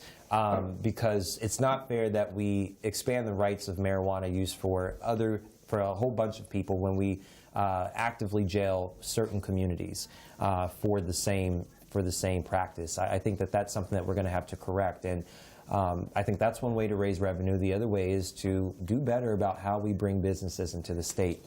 People were talking about GE leaving the state of Connecticut because of taxes. GE did not leave the state of Connecticut because of taxes. They did not have the workforce in Connecticut that they needed. Massachusetts, Boston, Massachusetts gave them a better deal. They've paid a higher price to bring GE there, and it really was because their transportation was set up the right way, their infrastructure was set up the right way, and they have a better workforce there, and that's why GE left. So when we think about this, I think it's important that if we're bringing businesses in, we don't give them a raw deal like we did with GE, where they come in for 10 years, they don't have to pay taxes until after 10 years. But with GE and other businesses, they left after those 10 years. To bring it back, actually, sorry to cut you off there, to the subject of legalizing marijuana, we actually took a look at what that would mean for the economy. So let's see what we found. Recreational marijuana is on the verge of being legalized in the state of Connecticut. Back in April, a legislative committee passed a bill for it to go through a General Assembly on October 1st, 2018. Other states that have legalized the drug, like Colorado and California, have seen an increase in their economy. But if it were to be legal in the state of Connecticut, how would it affect the economy over here? Ever since recreational use was legalized in 2012, both Colorado and Washington have seen an economic boom in each of their states. Denver alone, throughout 2015 to 18, has made approximately $143 million in marijuana sales taxes. Washington, in its 2017 fiscal year, has made over $1 billion in total marijuana sales, with $300 million of it being in excise taxes. And on top of that, California, who has legalized recreational use back in 2016, has started sales in January, and they are projected to make over $5.3 billion. So you can say that based on a pattern of history, that Connecticut is on the same path. Some would disagree. A study on for us, the big push for this that's coming in the legislature up in Hartford is that they expect that they can raise a lot of tax money if they legalize. William Bohun, or simply Bo by his friends and family, is a spokesperson for the Connecticut chapter of Smart Approaches Against Marijuana, or SAM. The group's goal is to make sure that recreational use in Connecticut isn't legalized, and they want civilians to recognize what the process of legalizing marijuana can do to our economy. They don't put the offsetting costs along beside it. They put up the costs of the bureaucracy, the permitting, the licensing, writing the new regulations, and that sort of thing is going to cost maybe 15% of the revenues that they bring in. But they don't look at any other costs. And in fact, your gut should tell you that we're going to end up spending more money in state costs than we're going to take in as revenues. A majority of Connecticut voters already approved the legalization of recreational marijuana, and with medicinal marijuana already legal, the possibility is closer than ever before. This is Markeith Black with WCSU News. I think when Connecticut hears, or I guess Connecticut voter hears, that Colorado made $143 million in tax dollars from legalized marijuana, that's a pretty big incentive to legalize it. Sure, and California made $5 billion. That's a much bigger number, yes. Do you know how all this craziness started, this fear of marijuana, that it is a gateway drug to higher drugs? 1927, there was a film called Reefer Madness. Have you seen it? No. I show it to my classes sometimes. It's using fear as a tactic to make people not smoke marijuana. And it shows normal people taking a toke, and then they go crazy, and they eat their children and things like that. And it grew from that until it became a fear. I mean, my generation, we grew up where marijuana was something that everybody did. Right. And I think that there are more health problems connected to alcohol use than there are to marijuana. So it is, again, you can see how strong using fear is. When you talk to me about $5 billion or how much million, that gets rid of my fear. Absolutely. Yeah. Although, I mean, I think it's important to point out that there are negative effects to marijuana use. Obviously, it has damage on short-term memory and other brain functions, especially for young children who smoke marijuana. They can have long-term effects. I'm not going to let young children smoke marijuana, nor give them a glass of wine. Absolutely. And I would absolutely agree that alcohol has more significant health effects than marijuana does. Although the thing with marijuana is, I don't know if there's a huge lobby that's really vested in keeping marijuana illegal, other than people who are just concerned about what its legalization will have on its ability to be acquired by young children or teenagers, for that matter. And the fact is, if you look at Colorado, there has been a noticeable increase in traffic deaths and traffic accidents since marijuana has been legalized. And that, I don't know if it's been completely correlated, but there is definitely it's definitely a trend that has increased, and in other areas where marijuana has been legalized. I think it's a great idea. I think it would be good for the tax revenue. I just think people should understand that there are negative effects to this. Oh, of course. To speak to your point of, the fear that children will get their hands on it if it's legalized, it'll be much easier. I think that it's unfounded. I think that there's no foundation on that fear. The children are getting their hands on alcohol, and alcohol is legal. And if you look at, the high cost of prescription drugs, especially for pre-existing conditions in this country, the use of marijuana could probably help to heal in a more natural way a lot of patients and a lot of the woes that they have. I think that's important. Oh, of course, yeah. Absolutely. Yeah. Tying it into the opioid crisis, absolutely. Marijuana has been at least suggested to be a very good substitute for many opiates. So there are massive medical benefits that could be possible. And I tell you something. I visited Amsterdam earlier this year, and I didn't know what a coffee house was until I had gone in. I thought I was going to Starbucks, and I was in for a rude awakening. I can tell you that. They're not talking about the Colombian. No. I was very happy though when I came out. But I'll say this: the quality, the amount of people who are healthy there, who are focused on the family, who have a good quality of life, a good work-life balance. That's, I think, a prime example of how our communities could be with the legal use of marijuana. But like with all things, just because it's legalized doesn't mean that you have to partake in it. But people should have the right. Isn't that right? With freedom and getting government out of the way? Absolutely. And everyone will be super chill. Yeah. So. But it's also repression. I have had more terrible stories happen with students who, you know, they couldn't drink, they couldn't smoke, all of this, and they get into college and they go crazy. Yeah. And I had a young lady from France, and she talked about how, well, you know, she didn't understand these American students because everybody has a sip of wine, you know, with dinner when you're growing up in her country. It's definitely a part of the culture. Sure. You know, and we're definitely in a culture still that really stigmatizes those things. You know, it stigmatizes drinking still. You know, which, you know, granted there are a lot of drinking-related deaths in this country, a very large amount. But I think we just need to destigmatize and educate on the real effects of marijuana. And we'll have a lot of money to spend on those programs since the marijuana use brings in so much money. Absolutely. And we could fix the roads. I suppose that's what they were talking about in the story there, though, is the fact that you could be bringing in this revenue, but then spending it on some of those negative consequences potentially. But also positive consequences, using it as medicinal purposes. When my father was dying of cancer, my mother picked up a bottle of Marinol, which Marinol is made from marijuana. Hemp oil. And yes, and she said, guess how much this costs? And I was like, how much? She goes, $5,000. You could get it on the street for what, 25? Yeah. Yeah. So consider that. No, I agree that there is definitely positive outcomes that can come from it.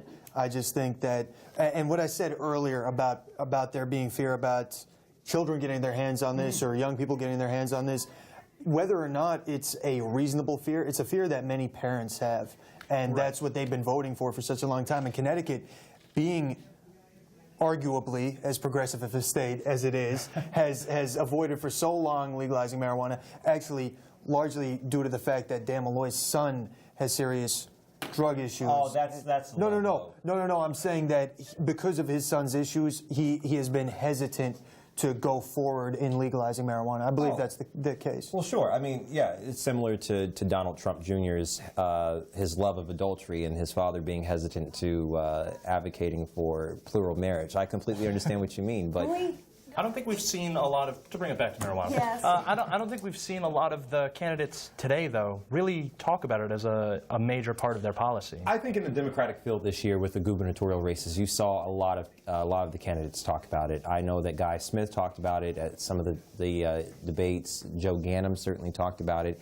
And Ned Lamont said that he was open to bringing in recreational use for marijuana. So I think as long as it's done to make money, and look, it's not going to be a tax on people, which I think will make some folks happy in more ways than one if they also partake in it. I think that those are probably things that we need to look at, the alternative ways so we aren't taxing our citizens to the max. I do just want to cut in real quick that we did receive news that the Democrats took the House and the Republicans have control of the Senate. So what do we think right now that on the national level? Yeah. Right. That's basically what a lot of the pundits were saying was going to happen. But the Democrats taking the House, there was some question about whether that was going to happen earlier on in the night in the past few weeks.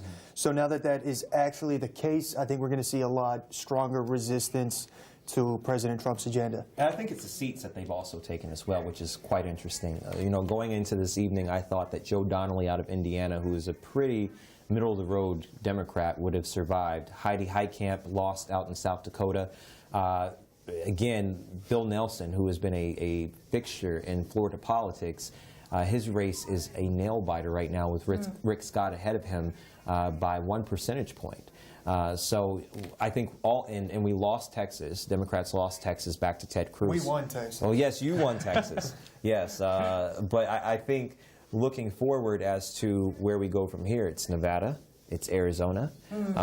We still have a few other races elsewhere, I think probably in Michigan and Minnesota that we can look at too. And to bring it, actually, we're going to bring it over to Ryan right now on the subject of this, so he's got some numbers for us. Thanks, Jason. We're actually going to take a quick look at some of these bigger national elections. One you may have heard about is the election for Georgia's next governor. We have Republican Brian Kemp up about 10% on Democrat Stacey Abrams. We have about 67% of the precincts reporting there. Moving on to Florida, the race for Senate, we have former Governor and Republican Rick Scott at 50.4%, and we have Democrat Bill Nielsen at 49.6%, with 99% of precincts reporting. So we could probably go ahead and call that one for Rick Scott. On to Texas, really contentious race. We have Ted Cruz up against Beto O'Rourke. Ted Cruz is at around 51% right now to Beto O'Rourke's 48%. So you have a 3% margin there with 43% of precincts reporting. Back to Connecticut, for the gubernatorial election, Bob Stefanowski has increased his lead to 1.6% with 30% of precincts reporting. Again, that 4th congressional district, we've called that race for Jim Himes. But in the 5th district, we have Jahana Hayes. Her lead is decreased to 4 points. She's at 52% to Manny Santos is 48% with 28% of precincts reporting. The Attorney General race has gotten a little bit closer too. We have William Tong up 0.9% on Republican Susan Hatfield. We have 27% of precincts reporting there. And on to Treasurer, we have Democrat Sean Wooden up 5 points on Republican Thad Gray with 27% of precincts reporting. In that 24th district for the state Senate, we still have Michael McLaughlin, Republican, up 51 to 49 on Julie Kushner. We have 25% of precincts reporting there, so we'll be keeping an eye on that one as we move on. State Senate District 25, we still have not received any reports from that district. We'll be keeping you updated there as well. In State Senate District 34, we have Republican Len Fasano up 14% on Isla McKean. We have 71% of that vote, so it's looking like Len Fasano is going to stay in office there. And in the State House for District 114, we still have Themis Coritas down 8 points to Democrat Mary Waylander. So that's definitely one we'll still be keeping an eye on. Back to you guys. Thanks, Ryan. Wow, what a nail-biter. I mean, really, these numbers are coming in at such a snail's pace. But, I mean, it takes time. But 1.6% lead for Stefanowski. Yeah, and the thing that I'm also really shocked by is the lead that William Tong has right now, his margin of 0.9, I think it was. 0.9%. That should have been, I think, a race that most Democrats would have said would have been an easy victory for us because Sue Hatfield really didn't aggressively campaign that much against William Tong. And the other thing is, too, is that more people were worried about Sean Wooden's race for treasurer against Thad Gray, and it seems that he's holding his own. So it's going to be an interesting evening. You're listening to WXCI FM 91.7 Danbury. We are Election Connection, Western Connecticut's live news and election coverage over cable TV, radio, and streaming over wcsu.edu/live.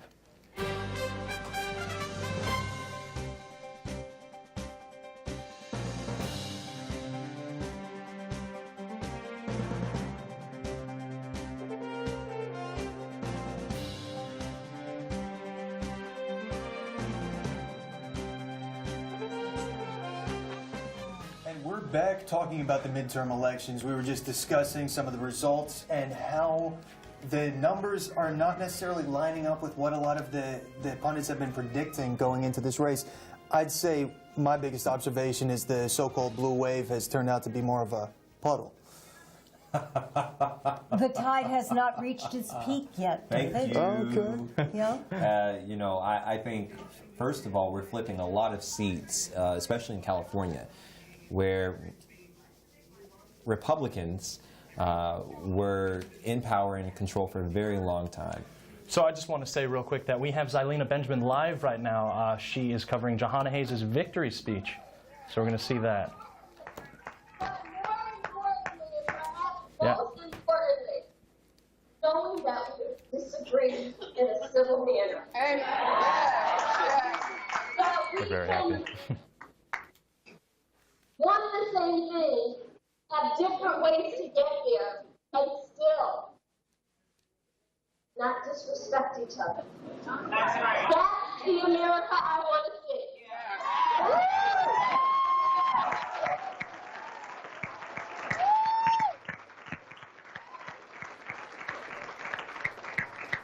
I woke up this morning at 5 o'clock, and I went to church.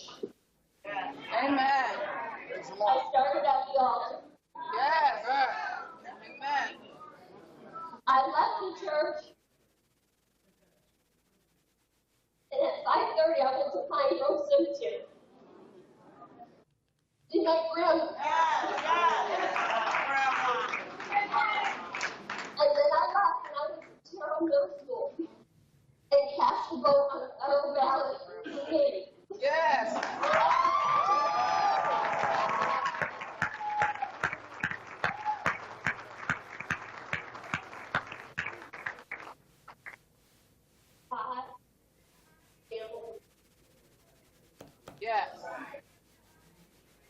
I guess they took that lead to be a victory for Johanna. Yes. Yes. So a couple of words we're talking about, but I think we get the. Everything in my life happened exactly the way it was supposed to happen. I don't regret any piece of that. I am here tonight with my children, with my husband, with my mother, and with my brother. And they are going through what they've done my whole life, and that's coming up. That is stand in intercession for me. That is pray for me. That is refill my cup when I thought it was empty. And tonight they are sharing it with you. I just thank you. I thank you for everything that you've done. I thank you for every hour that you volunteered, for phone baking, for frying chicken, for driving people. For turning out. You started something. Yeah. When I entered this race, they called me the disruptor. No.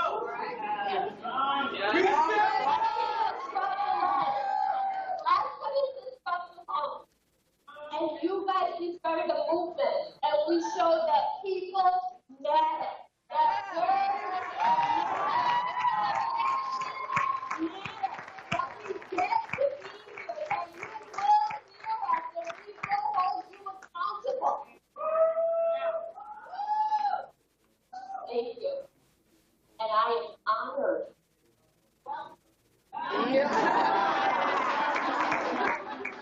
To be your next congresswoman.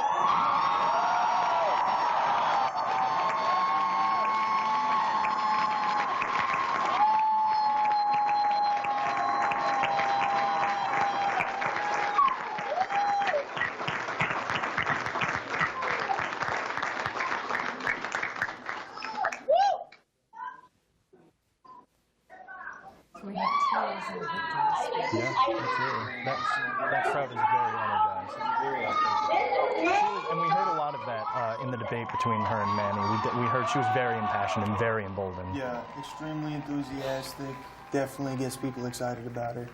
So that's absolutely something that helped her out in this race. Well, I think you say what you want about candidates like Johanna Hayes, but that authenticity and genuineness is, I think, what the American electorate is looking for.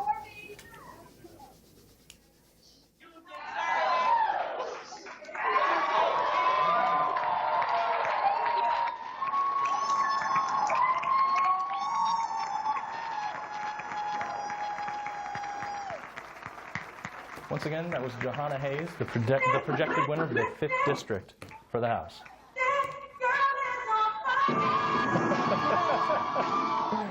An appropriate song. Wow. She's connecting. She's connecting with the people. Yeah. Absolutely. Yeah. She really did run on a very people person platform. I would say. You know, every time I see her, she never goes in for a handshake. It's always a hug. Oh. She hugs you. She asks how you're doing. She'll remember things about you. Her husband's very open and very warm. And I think that's the kind of family that we definitely see in ourselves, for ourselves. And I think to see that representing us in Congress is going to be a very, very, very good change of events. I think it's going to be interesting to see what she brings to the table. Absolutely. I'm looking forward to it personally. The one question I have, and a question some of the viewers may have as well, is 17% too early to be calling this race? It does seem a little low. Well, I think the preliminary polls had her up in every poll with outside the margin of error for the past month and a half. Republicans knew that. They knew it was going to be a tough pickup. But I think 17% for right now, it may be different with the internal numbers coming from the actual district. I think it's pretty safe to say that she's going to be your next congressman. And we'll definitely be hearing from Ryan later about what those numbers are actually going to unfold as. Yeah, well, it's most likely going to be a continuation of the same type of representation we saw with Elizabeth Esty, possibly a little further to the left, which is amazing considering the difference in the two candidates we had in this race. So absolutely, they're very different. But yeah, for the most part, I think what we see in this race is that the people in the district haven't really changed their minds all too much about who they want representing them.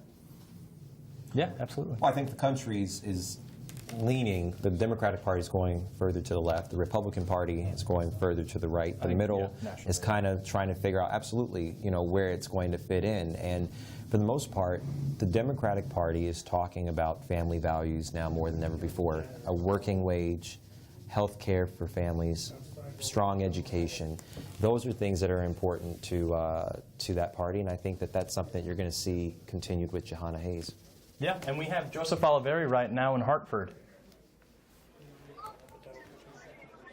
We're here at the Sheraton Hotel, right outside of Hartford, Connecticut, in Rocky Hill, where Bob Stefanowski and Matthew Corey, who just addressed the crowd here, are meeting tonight.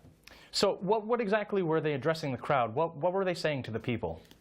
Well, Matthew Corey just lost to incumbent Senator Chris Murphy, who recently addressed the crowd at the Dunkin' Donuts Park in Hartford. He said that because of Chris Murphy's re-election to his position, that Murphy needed to come together and work with Republicans and independents instead of pushing an explicit Democratic agenda. We'll, of course, see how that plays out as Murphy goes about with his next term. However, the morale here is very festive because from what we know now, Bob Stefanowski is actually leading the governor's race by several thousand points. It was a close race up until this point, but it looks like the Stefanowski campaign has actually managed to come through and really capitalize on the plummeting popularity of incumbent Governor Dan Malloy. Do you have any exact numbers for us, or are you just hearing that it's increasing? Well, David, we know right now that we know a couple thousand points. We're looking at around 47 to 49%, of course, that being in favor of Bob Stefanowski. So we're talking votes here, right, Joseph? Absolutely. Okay. I just wanted to make that clear for the viewer. My apologies, yes. No, that's great. You're doing great out there for us, and definitely thank you for checking in with us. All right, well, for WCSU's Election Connection, this is Joseph Oliveri reporting live. What a twist. I tell you, I think it's going to be a close one. I just think the big cities haven't come in yet, and that's probably what we're waiting on. That's going to make a huge difference. Absolutely. Keep crossing your fingers. It's looking like we're going to have a Republican governor. Now, what would that say if we're having, the projected Democrats leading in the other elections? What are... Oh, it's going to be messy. Yeah. Absolutely. It's going to be messy. It's not going to be an easy job for Stefanowski, especially somebody who doesn't have any political experience. But potentially, you never know. Like we've seen with Trump, somebody who doesn't necessarily have that experience, who is a good executive, can have an effect to get things done despite those obstacles. Excuse me? What? I'm glad I wasn't the one that said it. But sure, of course. Look, Donald Trump is no Mike Bloomberg. Mike Bloomberg came in to the city of New York when it was in a crisis after 9/11 and ran that town beautifully and got our economy up. And our economy is up, as they say, if you have a lot of money in the stock market or if you're in the upper echelon right now. We've also seen some real wage growth in the past year that's significantly higher than in previous years as well. So on the state level? So wage growth nationwide. Nationwide. Have we? That's not what I understand. I think and that's not how it feels. I think that's interesting, seeing how we had the worst recession in American history, and had to climb our ways out of nearly a depression, and got the economy started again for 8 years. And Donald Trump got pretty fortunate because he came into office with a low unemployment rate, continuation of jobs being gained every month on the market from the time 12 months prior to him coming into office and 12 months after him coming into office.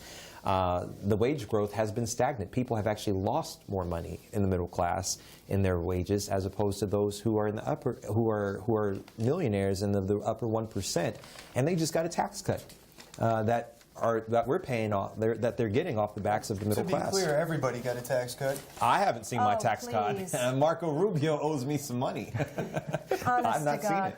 Honest to God. Someone like myself who is in the middle class got this much of a tax cut, which will expire, but the corporations got a tax cut like this, and it'll never expire. That's right. I think the biggest thing, though, is after Trump's election, what we've seen, and the only people arguing that Obama is the one who started all this are politicians. All the economists are pretty well behind the fact that after Trump got elected, almost every single economic indicator has massively accelerated. I have to disagree with you on that respectfully.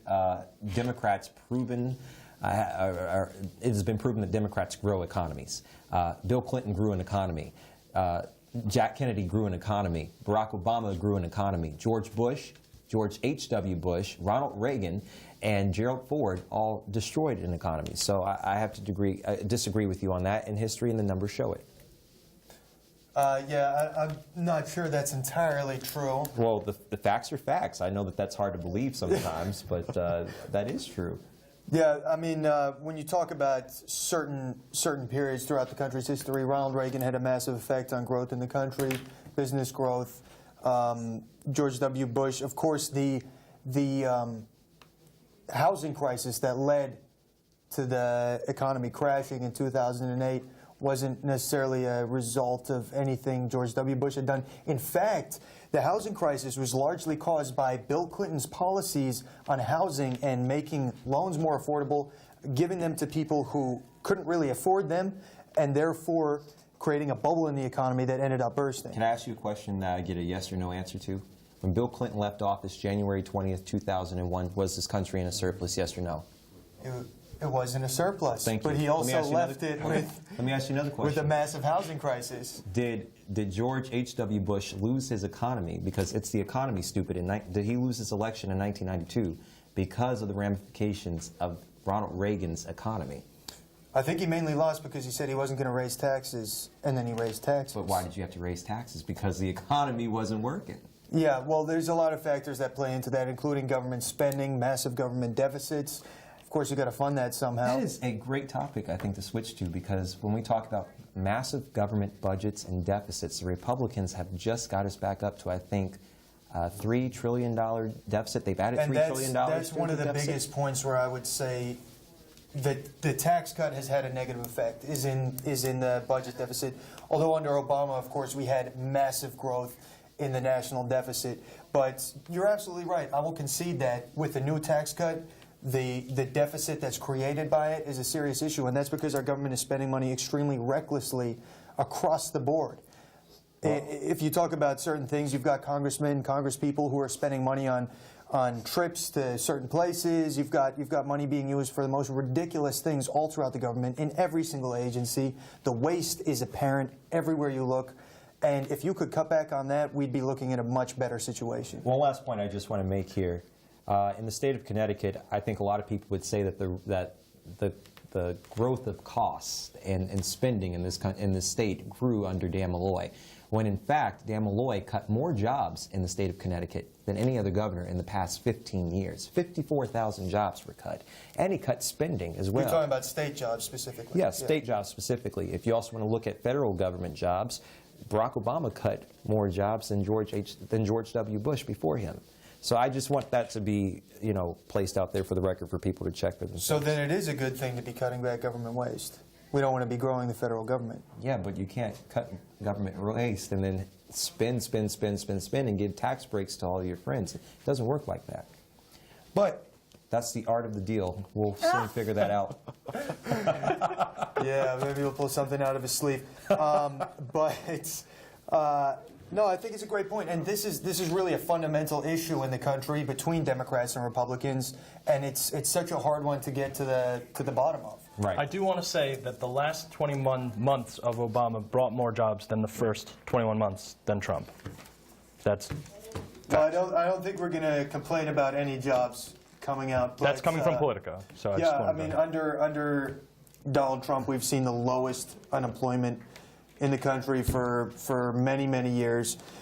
We've seen the highest GDP for a long period of time, and you know what I think? He's only been in a year and a half. Yep. And he's tweeted And he's most of the already time that he's been in already there. having that much of an effect. But the fact is, the fact is that one of the things that a lot of the national media outlets aren't talking about is the refocusing of American economics back to America. And that's a huge reason why people voted for Donald Trump, because under Obama we saw massive deference to foreign governments, foreign economies, and under Donald Trump he said America first, and we're seeing massive influx of investment back into the country. Well, I think the middle class is not feeling that, because according to USA Today, 62% of jobs do not pay enough to support a middle-class lifestyle after figuring a metro area's cost of living. And for some in Hartford, even middle class is not reachable. Let's take a look. According to the U.S. Census, persons in poverty in the United States is at 12.7%. In Hartford alone, 31.2% of people are below the poverty line. Comparatively, over a quarter of the people in Hartford are below the poverty line. Hartford has the highest food stamp rate in the entire state of Connecticut at over 40%. The average income is only about $20,000 a year. Almost 1 in 10 people in Connecticut that obtain food stamps come from Hartford. So we set out to Hartford in order to ask why and how has this poverty gap increased. We interviewed an individual named Angel who is currently homeless in order to find some answers. We didn't know what to expect. He originally had an apartment up in Manchester, where he worked for arguably one of the best restaurants in the city, the Main Pub. He worked there for 9 years until his father in Puerto Rico was diagnosed with cancer. The night that Angel received his second update about the cancer, his father had passed away. After flying back down from Puerto Rico, not even a week after his father's death, his mother passed away from a heart attack. Not long after that, his apartment in Manchester had burned down as well. In 1 week, he lost both of his parents and nearly everything he had ever owned. My apartment in Manchester burns down. I lose everything. Unfortunately, he resorted to heroin to deal with the pain because he felt so alone. I know there's no excuse to go back out there and use drugs or whatever, but I was just so depressed that I didn't know what to do with myself. He also expressed how it was very difficult for people who were in his situation to get help without jumping through hoops. After all, he lost his birth certificate and ID after his apartment caught on fire. And we are dying out here. That's a fact. What we need, if you could help, is access to programs where we could go and get better without jumping through all these hoops. After speaking to Angel, we decided to do some investigating. Some agencies were eager to help. Thank you for calling any care. Can you show talk? Can I help you? Good morning, South Park. While surprisingly, some phone calls and web searches led us to dead ends. Please hang up and dial 211. We got a hold of local expert Robin Oliver, a program manager of the judicial branch in Hartford, to help answer a few questions. After that big bubble burst in the 90s and people who were once middle class and making decent money, they were downsized or companies moved out of the state, they lost their jobs. So when you hit like 40, 45, and 50, you don't seem to be as attractive to an employer anymore. And that impacts people's ability just to eat, keep a roof over their heads, take care of their kids. We also briefly asked her about Angel's situation. The Department of Mental Health and Addiction Services has hospitals across the state.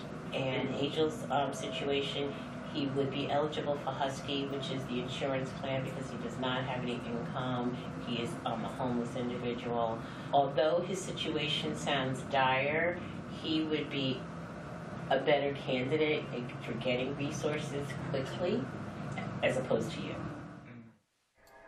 According to the Department of Labor, Connecticut's unemployment rate improved slightly in June, dropping from 4.5% to 4.4% as the state gained over 6,000 jobs. Job growth for the calendar year now stands at almost 15,000 jobs, up just under 1% from 2017.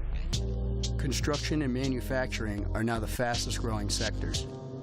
According to ctmirror.org, Connecticut has now recovered just under 88% of the jobs lost in the 2008 recession. About 105,000 jobs have returned to Connecticut since its original loss of over 119,000. With this year's election, the people of Hartford and many people like Angel are left waiting for a much-needed change. So unemployment is at a 50-year low. It's at 3.7%. But when we take a closer look at those unemployment numbers, it breaks down in order to make us cry. Let's look at this. 30% of these jobs are called hardship jobs. These are people making less than $26,000 a year. They cannot afford to live. You go up a little bit, you have people at 32% who are making what we call a living wage. They can put food in their mouths and a roof over their heads, but not a very good roof and not very good food. Then we have the middle class. This is where I am, where most of the people watching are. That's 23%. Those are people making $45,000 to $80,000 a year. And living in a metro area, we can afford our basic necessities, but we cannot live a middle-class lifestyle similar to what we lived when we were children. There's no party dresses, there's no extra eating out, maybe once a week if possible. We're living right on the line. And then, of course, you've got the top 15%. Those are the people making professional wages, $80,000 and above. And those are the people that can live what we used to call a traditional middle-class lifestyle. So when you tout this big jobs number, that we've got the best job number in 50 years, this is the reality. And you saw that with Angel in that video, how people are actually living. And that's what's got to improve. Absolutely. Yeah, I mean, there's always going to be people who are left out. But the thing is, when you talk about some of those numbers, the middle class section, especially when you talk about not being able to afford to live in a certain area, the numbers are generally talking about metro areas, which are extremely expensive. Where most people live. Where a lot of people live, but there's where the opportunity is. Now, before we get too far into this, I do want to hand it over to Ryan because he's got some numbers for us. So Ryan, why don't you give us an update? Thanks, Jason. So when we took a look in at Johanna Hayes' camp earlier, the mood was it was possibly even celebratory. But when we look at the numbers, we only have 34% of precincts reporting, and she's up by about 4 points right now. So we'll have to keep a close eye on that as we go on. In this governor's race, we have Bob Stefanowski increasing his lead a little bit. He's up to 4.1% with 38% of precincts reporting. And the races for Attorney General and Treasurer are races that Democrats probably thought they were going to win relatively easily. But when we take a look at it, this treasurer's race, Sean Wooden is only up 4.1% on Thad Gray. We have 31% of precincts reporting there. And then this attorney general race, we've seen Democrat William Tong's lead slip continuously over the last couple of hours. And we have him down by about 2 points right now with 32% of precincts reporting. Back to you guys. Wow. I mean, in this suspected blue wave, to make a better analogy, we're seeing a lot of red algae in it. I mean, there is a lot. 4.1 with 38% of precincts voting for Bob Stefanowski. I'm telling you, wait for the big cities. Bridgeport and New Haven always come in late. I will keep hoping. That's how we got to, I got a Democratic governor 4 years ago. Is that accurate to guess, though, that those are going to come in late, or is that just an anomaly of over a few elections? Well, okay. Look, you look at it, we had long lines at the polls. Absolutely. People, even if you're at the door at 8 p.m., you're still allowed to vote. It takes a very long time to get that back over to the registrars of voters, so I think that that's the case. Yeah, and the fact is this race hasn't been called yet, so we do still have to wait for a definite confirmation, but it's certainly interesting to see what the numbers are looking like and to see that these races are really not cut and dry tonight.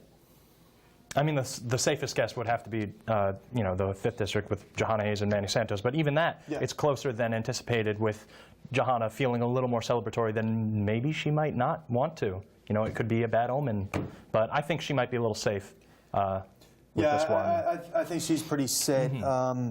But as far as these other races are concerned, we're just gonna have to wait and see, and we might not even have enough time to get the results here. The other thing to take into consideration is whether absentee ballots being counted. Right. We've got all these factors that play in that could have a massive effect.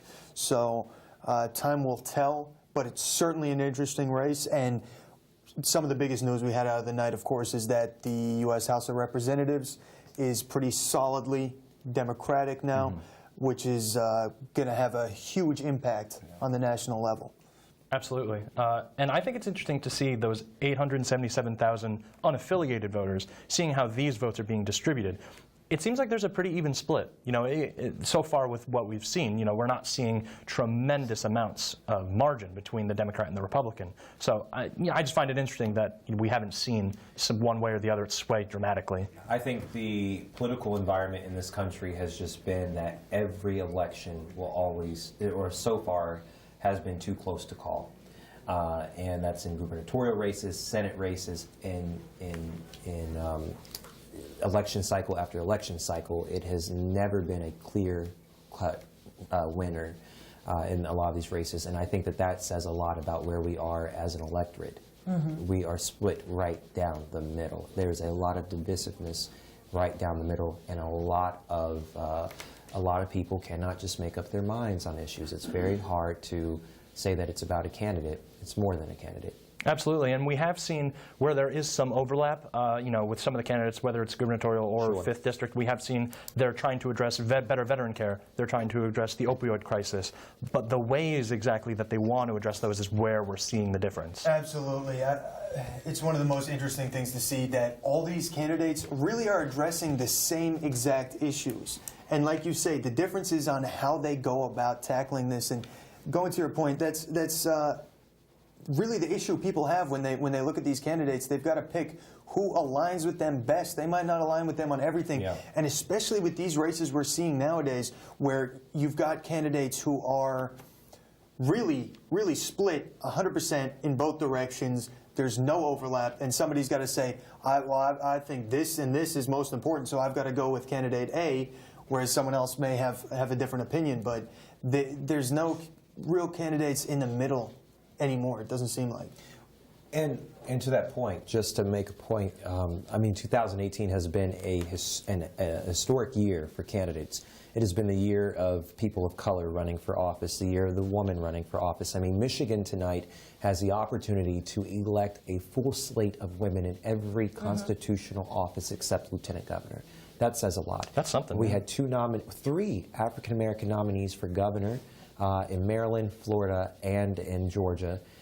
We just elected the Democratic Party has elected the first 2 Muslim women to Congress this evening. So, I mean, there's still a lot of historic firsts in this blue wave that we've got going on tonight. You know, and of course we always have the Trump effect. Absolutely. Yeah. What's going to happen with all these changes, with all these different people, different types of people now in office? He can yell and bellow as much as he wants. He can be racist. He can be sexist. Now he's got people yelling back. So what is that going to look like? Well, you know, I don't think it's going to really bother him. And I can't even believe I'm going to say this, so David, just let this happen. I am really disappointed in the fact that Democrats fall into his trap time and time again. Elizabeth Warren fell into his trap about the ancestry and proving that she was Native American. The whole thing is that he walked out of the White House the next morning after she had proven her ancestry and said, I don't care, I'm not paying her $1 million like I promised. But it made her look like the fool because he looked like the one that baited her, switched and baited her, and got her to, you know, freak out. And that's not leadership.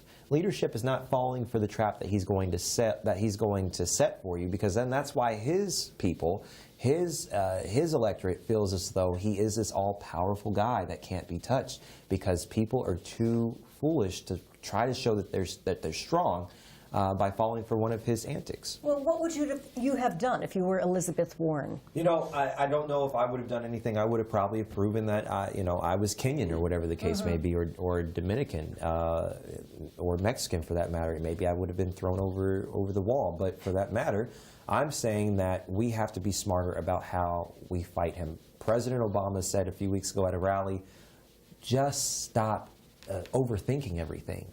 Focus on the issues. Focus on your constituents, on the people. That's what's going to win elections. And I think in a lot of these races out here, that's what you've seen that has won the elections for most of these Democrats. Yeah, I think the thing to notice tonight, though, is that a lot of Democrats going into this election thought that it was going to be an overwhelming, really strong message against Trump. And I think what we've seen is a little bit of maybe discontentedness, but not really that overwhelming,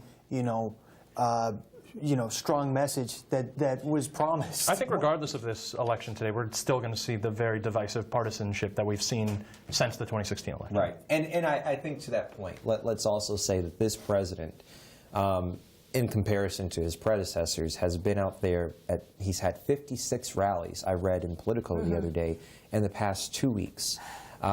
He has been even adding rallies when he's on the plane because he wants to prove that he is this mantra of a man of the people. In well, a lot comparison of people are showing up to these rallies as well. That's undoubtable. Well, yeah, but I mean, what's going on at these rallies is not American. It is not presidential. It is not conducive to the conversation that we need to have in this country. Donald Trump said that a candidate for governor in the state of Florida was a thief. He backed another candidate who said, "Don't monkey this thing up." He has talked about women's looks on the trail. He has talked about people in ways, and calling them children and calling them, idiots. And I don't think that that's fair for us to go out there and support that agenda because it, once again, emboldens him. He's going to come out tomorrow morning and say, we kept the Senate. We did what we needed to do. This is not, an attack on me or a check on me. This is just what happened, and we still won. The Republicans won last night, and that's what the message is going to be tomorrow. Yeah, well, I think the thing there is, when you talk about Donald Trump's rhetoric, so many people are attacking his rhetoric all the time. This is nothing new. We've seen this for the past 3 years. So there's not a whole lot that's surprising about this. And the fact, is that not true? Have we not been seeing this for the last 3 years? With whom? With Donald Trump. Oh, yeah, it's the same okay, rhetoric. It's the same rhetoric. But my point is, that's almost the basis for why he's in the position he's in, because people saw him and they said, you know what, he talks and I understand what he's saying. And what I really think is happening here is you've got a lot of elites in this country, academics, people in the media who look at the way Donald Trump is talking and they say, oh, well, this isn't up to our standards. But the fact is, this is what the American people elected. And a racist, a sexist. That's the kind of language that Corey's objecting to. Yeah, and Vladimir Putin elected Donald Trump. I just want to yeah, I don't know if we can say that's really true, but let's get back to this language thing. The way he speaks, what he says, he's been saying it for 3 years, but it's not okay. No. Yeah, but what exactly are we talking about in this situation? The fact that he's out there actively telling people that it's okay to be violent to the press, that it's okay that a dedicated father of 3 children, a dedicated public servant who is a nominee for governor of Florida, that you will monkey up the election by voting for him, which has a racial connotation to it. But was that the intention? Absolutely. Can you say that for sure? Because I'm pretty sure. What I can tell you is his history. More than 40 years ago, Donald Trump was sued because of he was, as a landlord, anti-black. Thank you. That was brought to the courts. It was dismissed. He was brought up 3 years later on the same charges. He has always, I mean, you look at the birther movement that he did with Obama. Look at 9/11. There was that mysterious tape of Muslims dancing and cheering in Jersey City. Nobody saw that video than him. There was the Central Park Five. There were five young black men who accosted a jogger in Central Park. They were cleared with DNA evidence, and Trump still said, it's disgusting. He has a racist history. Then how do you rectify the fact that he was a pretty beloved figure by a lot of people in the black community before his I would like for you to show me the black people that he was a beloved figure I think by. there were 3 of them. Omarosa, who's no longer loves him, and I don't know the other 2. This is a great discussion, but we do have Jason Cementilli standing by with some news for us. Jason, how you doing? Good evening, Jason. I'm here at the Dunkin' Donuts Park in Hartford at Ned Lamont's headquarters, where the race between Bob Stefanowski and Ned Lamont is very close. Guests here are gathering around TVs, just awaiting to hear the final results of this race. Some unofficial numbers are Bob Stefanowski has 266,602 votes, and Ned Lamont has 243,188 votes. The overarching issue in Connecticut that Ned Lamont wants to tackle is economy. And within that, he wants to raise the minimum wage to $15 an hour, as well as use tolls on tractor trailers. Speaking with a few guests here, they said that economy has a huge effect on their lives and that we need to cut property taxes because it affects low and middle class families. So has the mood really changed since we've seen Bob Stefanowski take a lead, or is everyone still pretty hopeful that Lamont will stick through it? It hasn't really changed that much. Everyone is consistent and just keeping up with this atmosphere and just, like I said before, just awaiting to hear the final results. Yeah, and I mean, with 23,000 votes separating them, we can still see a poll with Ned Lamont in the lead. So, Jason, I want to thank you for your update. Thank you. This was Jason Sementelli with WCSU's Election Connection. Yeah, that was a huge thing, the minimum wage raise. And, you know, we had the incremental raise to, I believe it's $10.30 for the Connecticut minimum wage. I could be off on that by 2 cents. 10.10, yeah. Thank you. And I think that's had a lot of backlash, the raising the living wage, the minimum wage to $15. Well, go ahead, Jackie. Well, no, it's just what I was talking about the 62% of people who cannot live a middle-class life.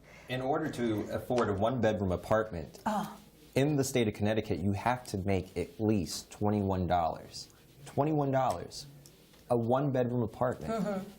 That's crazy to even think that most people don't have affordable housing in this state and aren't living in conducive environments that are conducive to what they actually deserve to live in. Well, Corey, I'm from Stamford. Right. My family is from Stamford. Right. My grandparents were immigrants from Poland and owned several properties in that city. Right. There was a house next door to my grandmother's house on Hinckley Avenue over near Stamford Hospital, and I just couldn't afford it.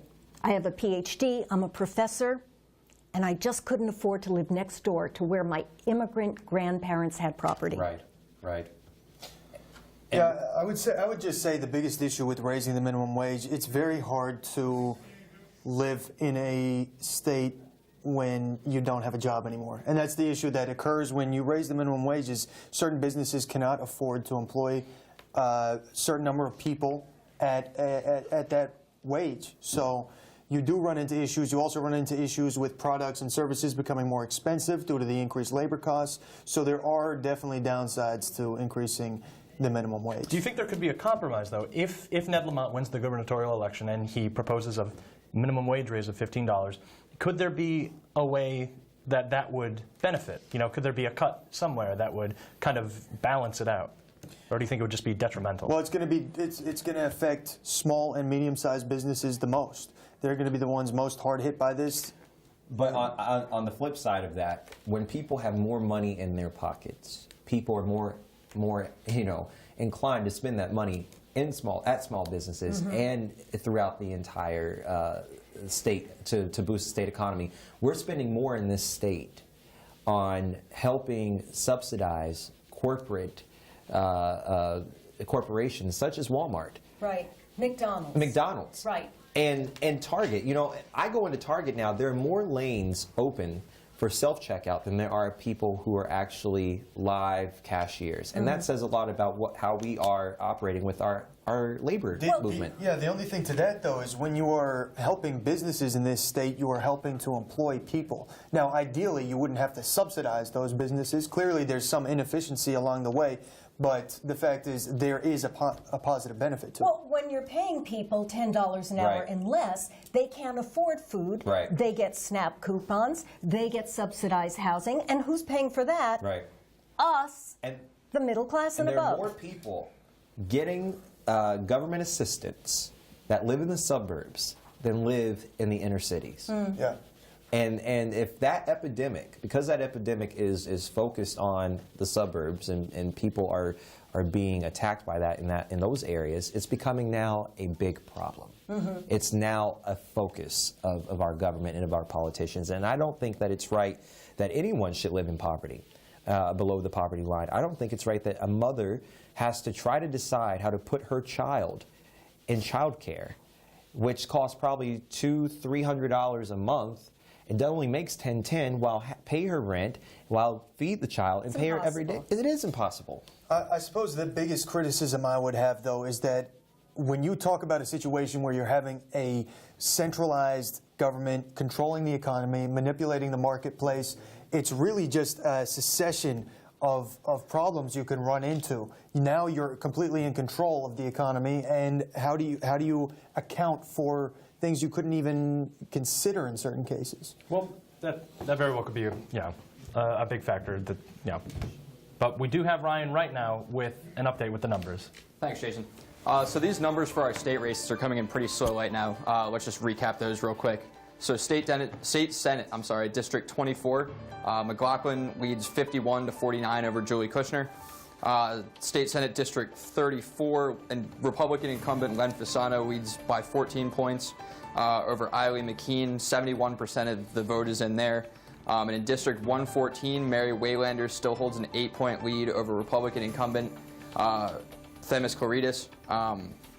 Moving on to the Treasurer's Office, Sean Wooden still holds that 4.1% lead over Thad Gray. And big update for the governor's race, Bob Stefanowski's lead just keeps increasing over Ned Lamont. We have 45% of the vote in, and he's leading by about 4.8% right now. We're still looking at some bigger precincts coming in. Lots of precincts in Western Connecticut should give Ned Lamont a lot of votes there, so we'll keep an eye on that one. The 5th Congressional District, again, Johanna Hayes' lead is up to 5% there, with 40% of precincts reporting. And that Attorney General race, William Tong's lead just keeps, it kept slipping all night, and now Susan Hatfield has taken a 3% lead with 40% of votes in there. Back to you guys. I think what we're starting to see with these numbers are those dramatic changes that we were predicting. The majority are Democrat. We're seeing 14%, 8%, 5%. That's a big enough with 45% of precincts coming in. But we are seeing, again, with Stefanowski coming in at 4.8 at 45%.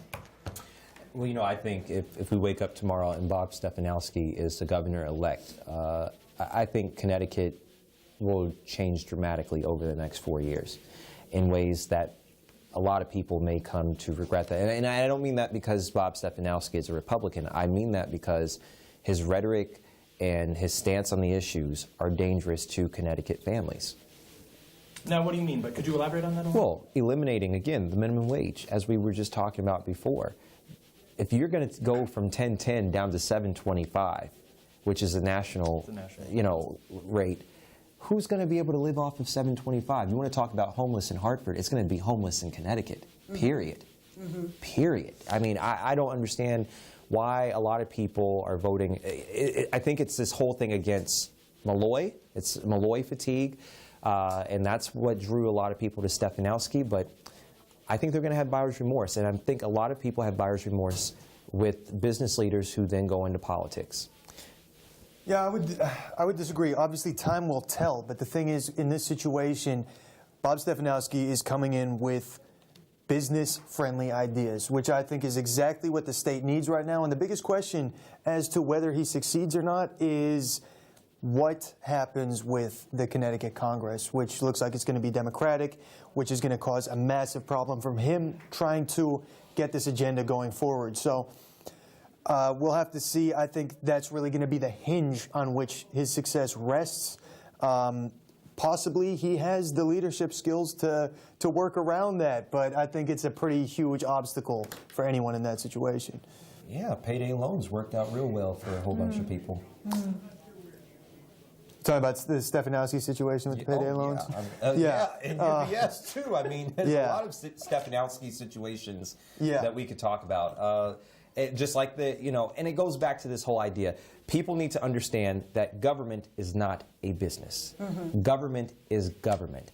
Government is different. You cannot run the government like you run a corporation. And Mitt Romney ran into that problem in Massachusetts. Donald Trump is running into that problem here. The only person that I've seen be able to take his business acumen and turn it into a successful governmental role and use his leadership to guide his city is Michael Bloomberg. But Michael Bloomberg ran his business like a government. We're going to take a quick break right now. Don't go anywhere, though, so we'll be right back.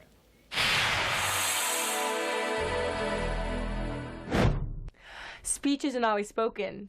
Sometimes it's dance. Sometimes it's painted. Sometimes it's written. Sometimes it's all about the style. So I say what I love to say. What I need to say. What I have the right to say. Speech isn't always spoken. Know your right to express yourself.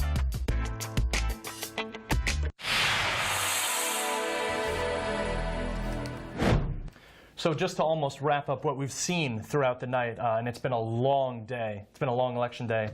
In terms of the U.S. Senate, Republicans are looking like they're going to maintain control. For the U.S. House, it looks like the Democrats are going to take control of that. Jahana Hayes, the Democratic candidate for the CT U.S. House in the 5th District, looks like she's going to be in there. Chris Murphy has won the Connecticut seat for the U.S. Senate. And for the CT governor's race, as we've been saying this whole night, it's a little too close to call. Yeah, absolutely. And Jahana Hayes is one of those Democrats who is going into the House of Representatives. Definitely going to be a person opposing the Trump agenda. Absolutely. Yeah, so it's definitely a change tonight. We're going to see some new directions in the country for sure. And I think it's interesting, just the first two off the bat, the U.S. Senate for the Republicans and the House for the Democrats. That'll be fun. It'll be fun, will it? It will be fun, and I think, though, what you'll have is the House really exerting its power over this administration to get answers. Ruthless. Yeah, They're going to be absolutely ruthless. But I mean, it happens in every administration. Absolutely. Yeah, this isn't a first. We saw the same thing during the time of Obama and Bush, and Bush as well. So yeah, this is nothing new, but. As far as the future of our country is concerned, it's going to be extremely important. Well, and I will say on that note that two television networks, we have both Fox News and NBC News, saying that Democrats are going to take control. So it's not just a few numbers here and there. We're getting major networks saying that the Democrats are going to take the House. So this is going to be a real test for President Trump. He cannot just get up there and rule like the autocrat that he has been doing. He's going to get a lot of pushback from the new Democratic House. Might want to tweet him, David, to let him know that. Yeah, he's probably getting a lot of tweets right now. Extremely disagree with the notion that he's ruling like an autocrat at the moment. I mean, he's had to do a lot. Mitch McConnell, he's got such a big Paul heart. Ryan in Congress, Mitch McConnell in the Senate have been working extremely hard to get the votes on a lot of these agendas so far. Not all of them have been unilateral. There's been some serious back and forth on a lot of these issues, but he's managed to get things through, and so far it's been a fairly successful presidential term. He's managed to get most things that he has accomplished through by the strike of an executive order. He has done that. Nothing has gone, not very much has No, gone well, through the House. he did get his tax plan in for the rich and the richer. Yes, that's right. That's right. Before, congratulations. Before they could lose any Republican seats to special elections, such as, i.e., John McCain, i.e. Jeff Flake, i.e. Bob Corker. Yeah, but to say he's ruling as an autocrat is absolutely ridiculous. I mean, we saw that the health care repeal tanked because of John McCain. So it's not like he can just do anything that he wants. He's trying. He has checked back, and the courts have checked him on a lot of things. I'm not saying people are necessarily happy about this, but he's being checked from many, many angles.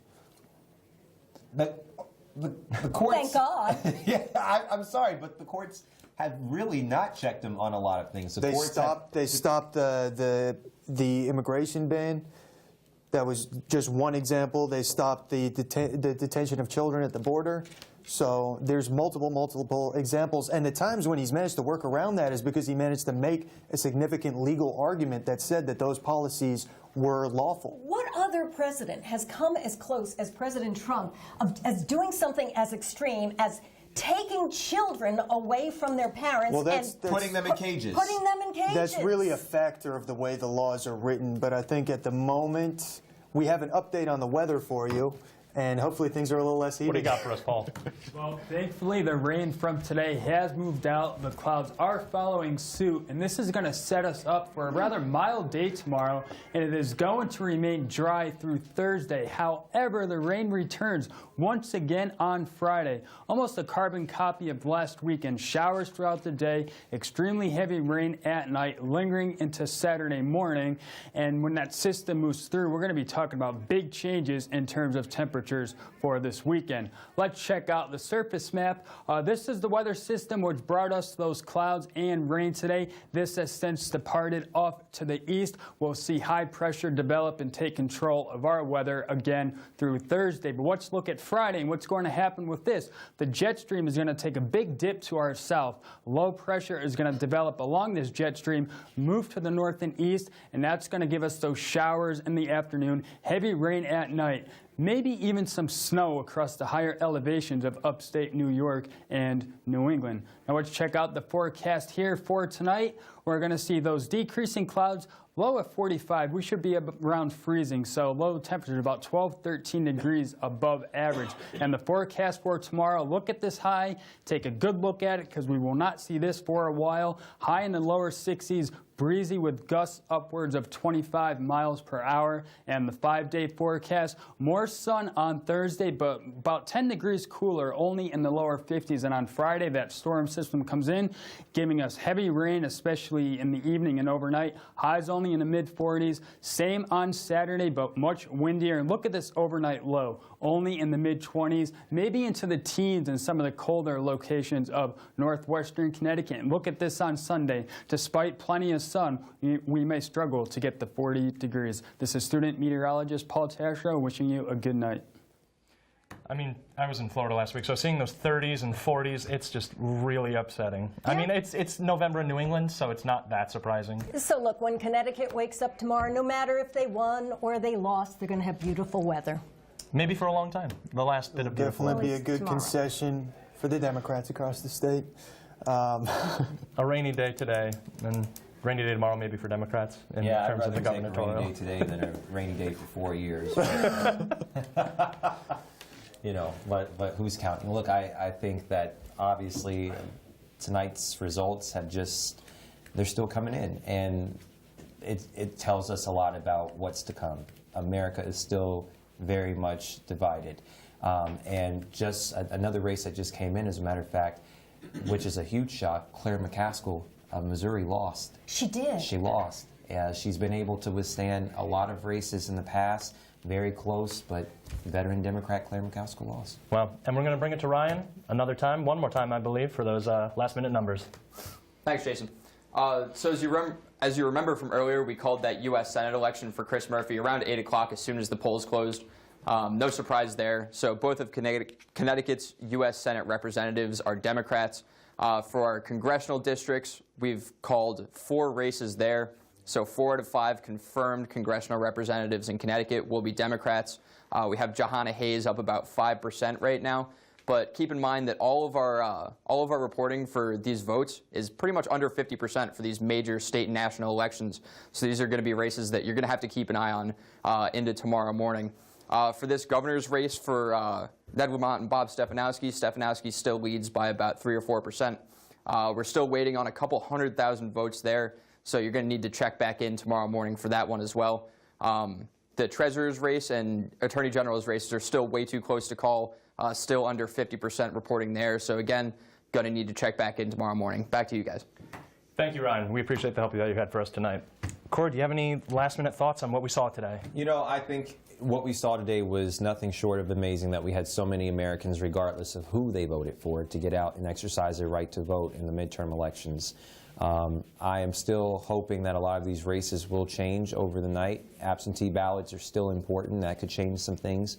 And I'm just excited to see the Democrats take power again in Connecticut and lead the state forward over the next 4 years. And Cord, Aren't you, David? We want to thank you for being here tonight. Thank you. You've been a great asset throughout all Thank this. you. Yeah. Thank you. I'm so happy to be back. David, do you have any last-minute thoughts on this election? Yeah.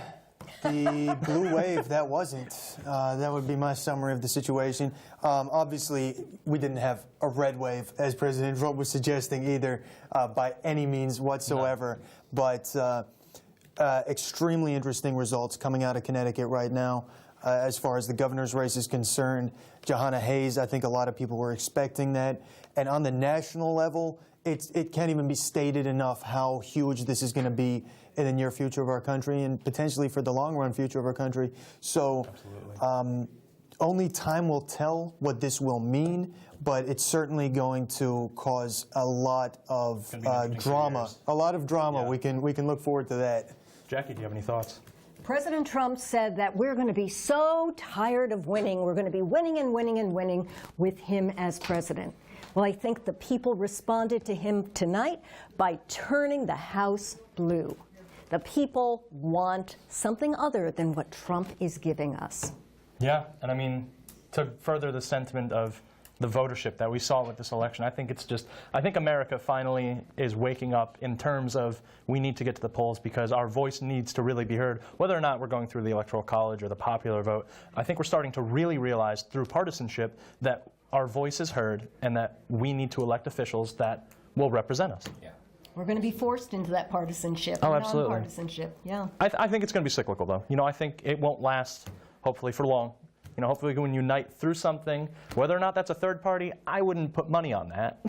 But we do have a history in this country of both parties working together. Right. It happened under Ronald Reagan. Mm-hmm. It happened in the past. Yeah. Maybe we've hit a tipping point where now we can do that in the future. Absolutely. Yeah. We'll have to see, but you never know. Maybe this polarization could end up being a good thing. You've been watching Western Connecticut State University's Election Connection. I'd hate to cut you off there. Yeah. It's been an exciting evening. Thank you for tuning in. Regardless of who won the races, one thing we all know is that we are all Americans, fortunate to live in this democracy. And this democracy is definitely extremely important as we look at these results coming out. This is really, like we said, the people's voice being heard. And it's been a long night, but we're going to say good night and thank you very much for watching. I hope you voted today and enjoy your evening.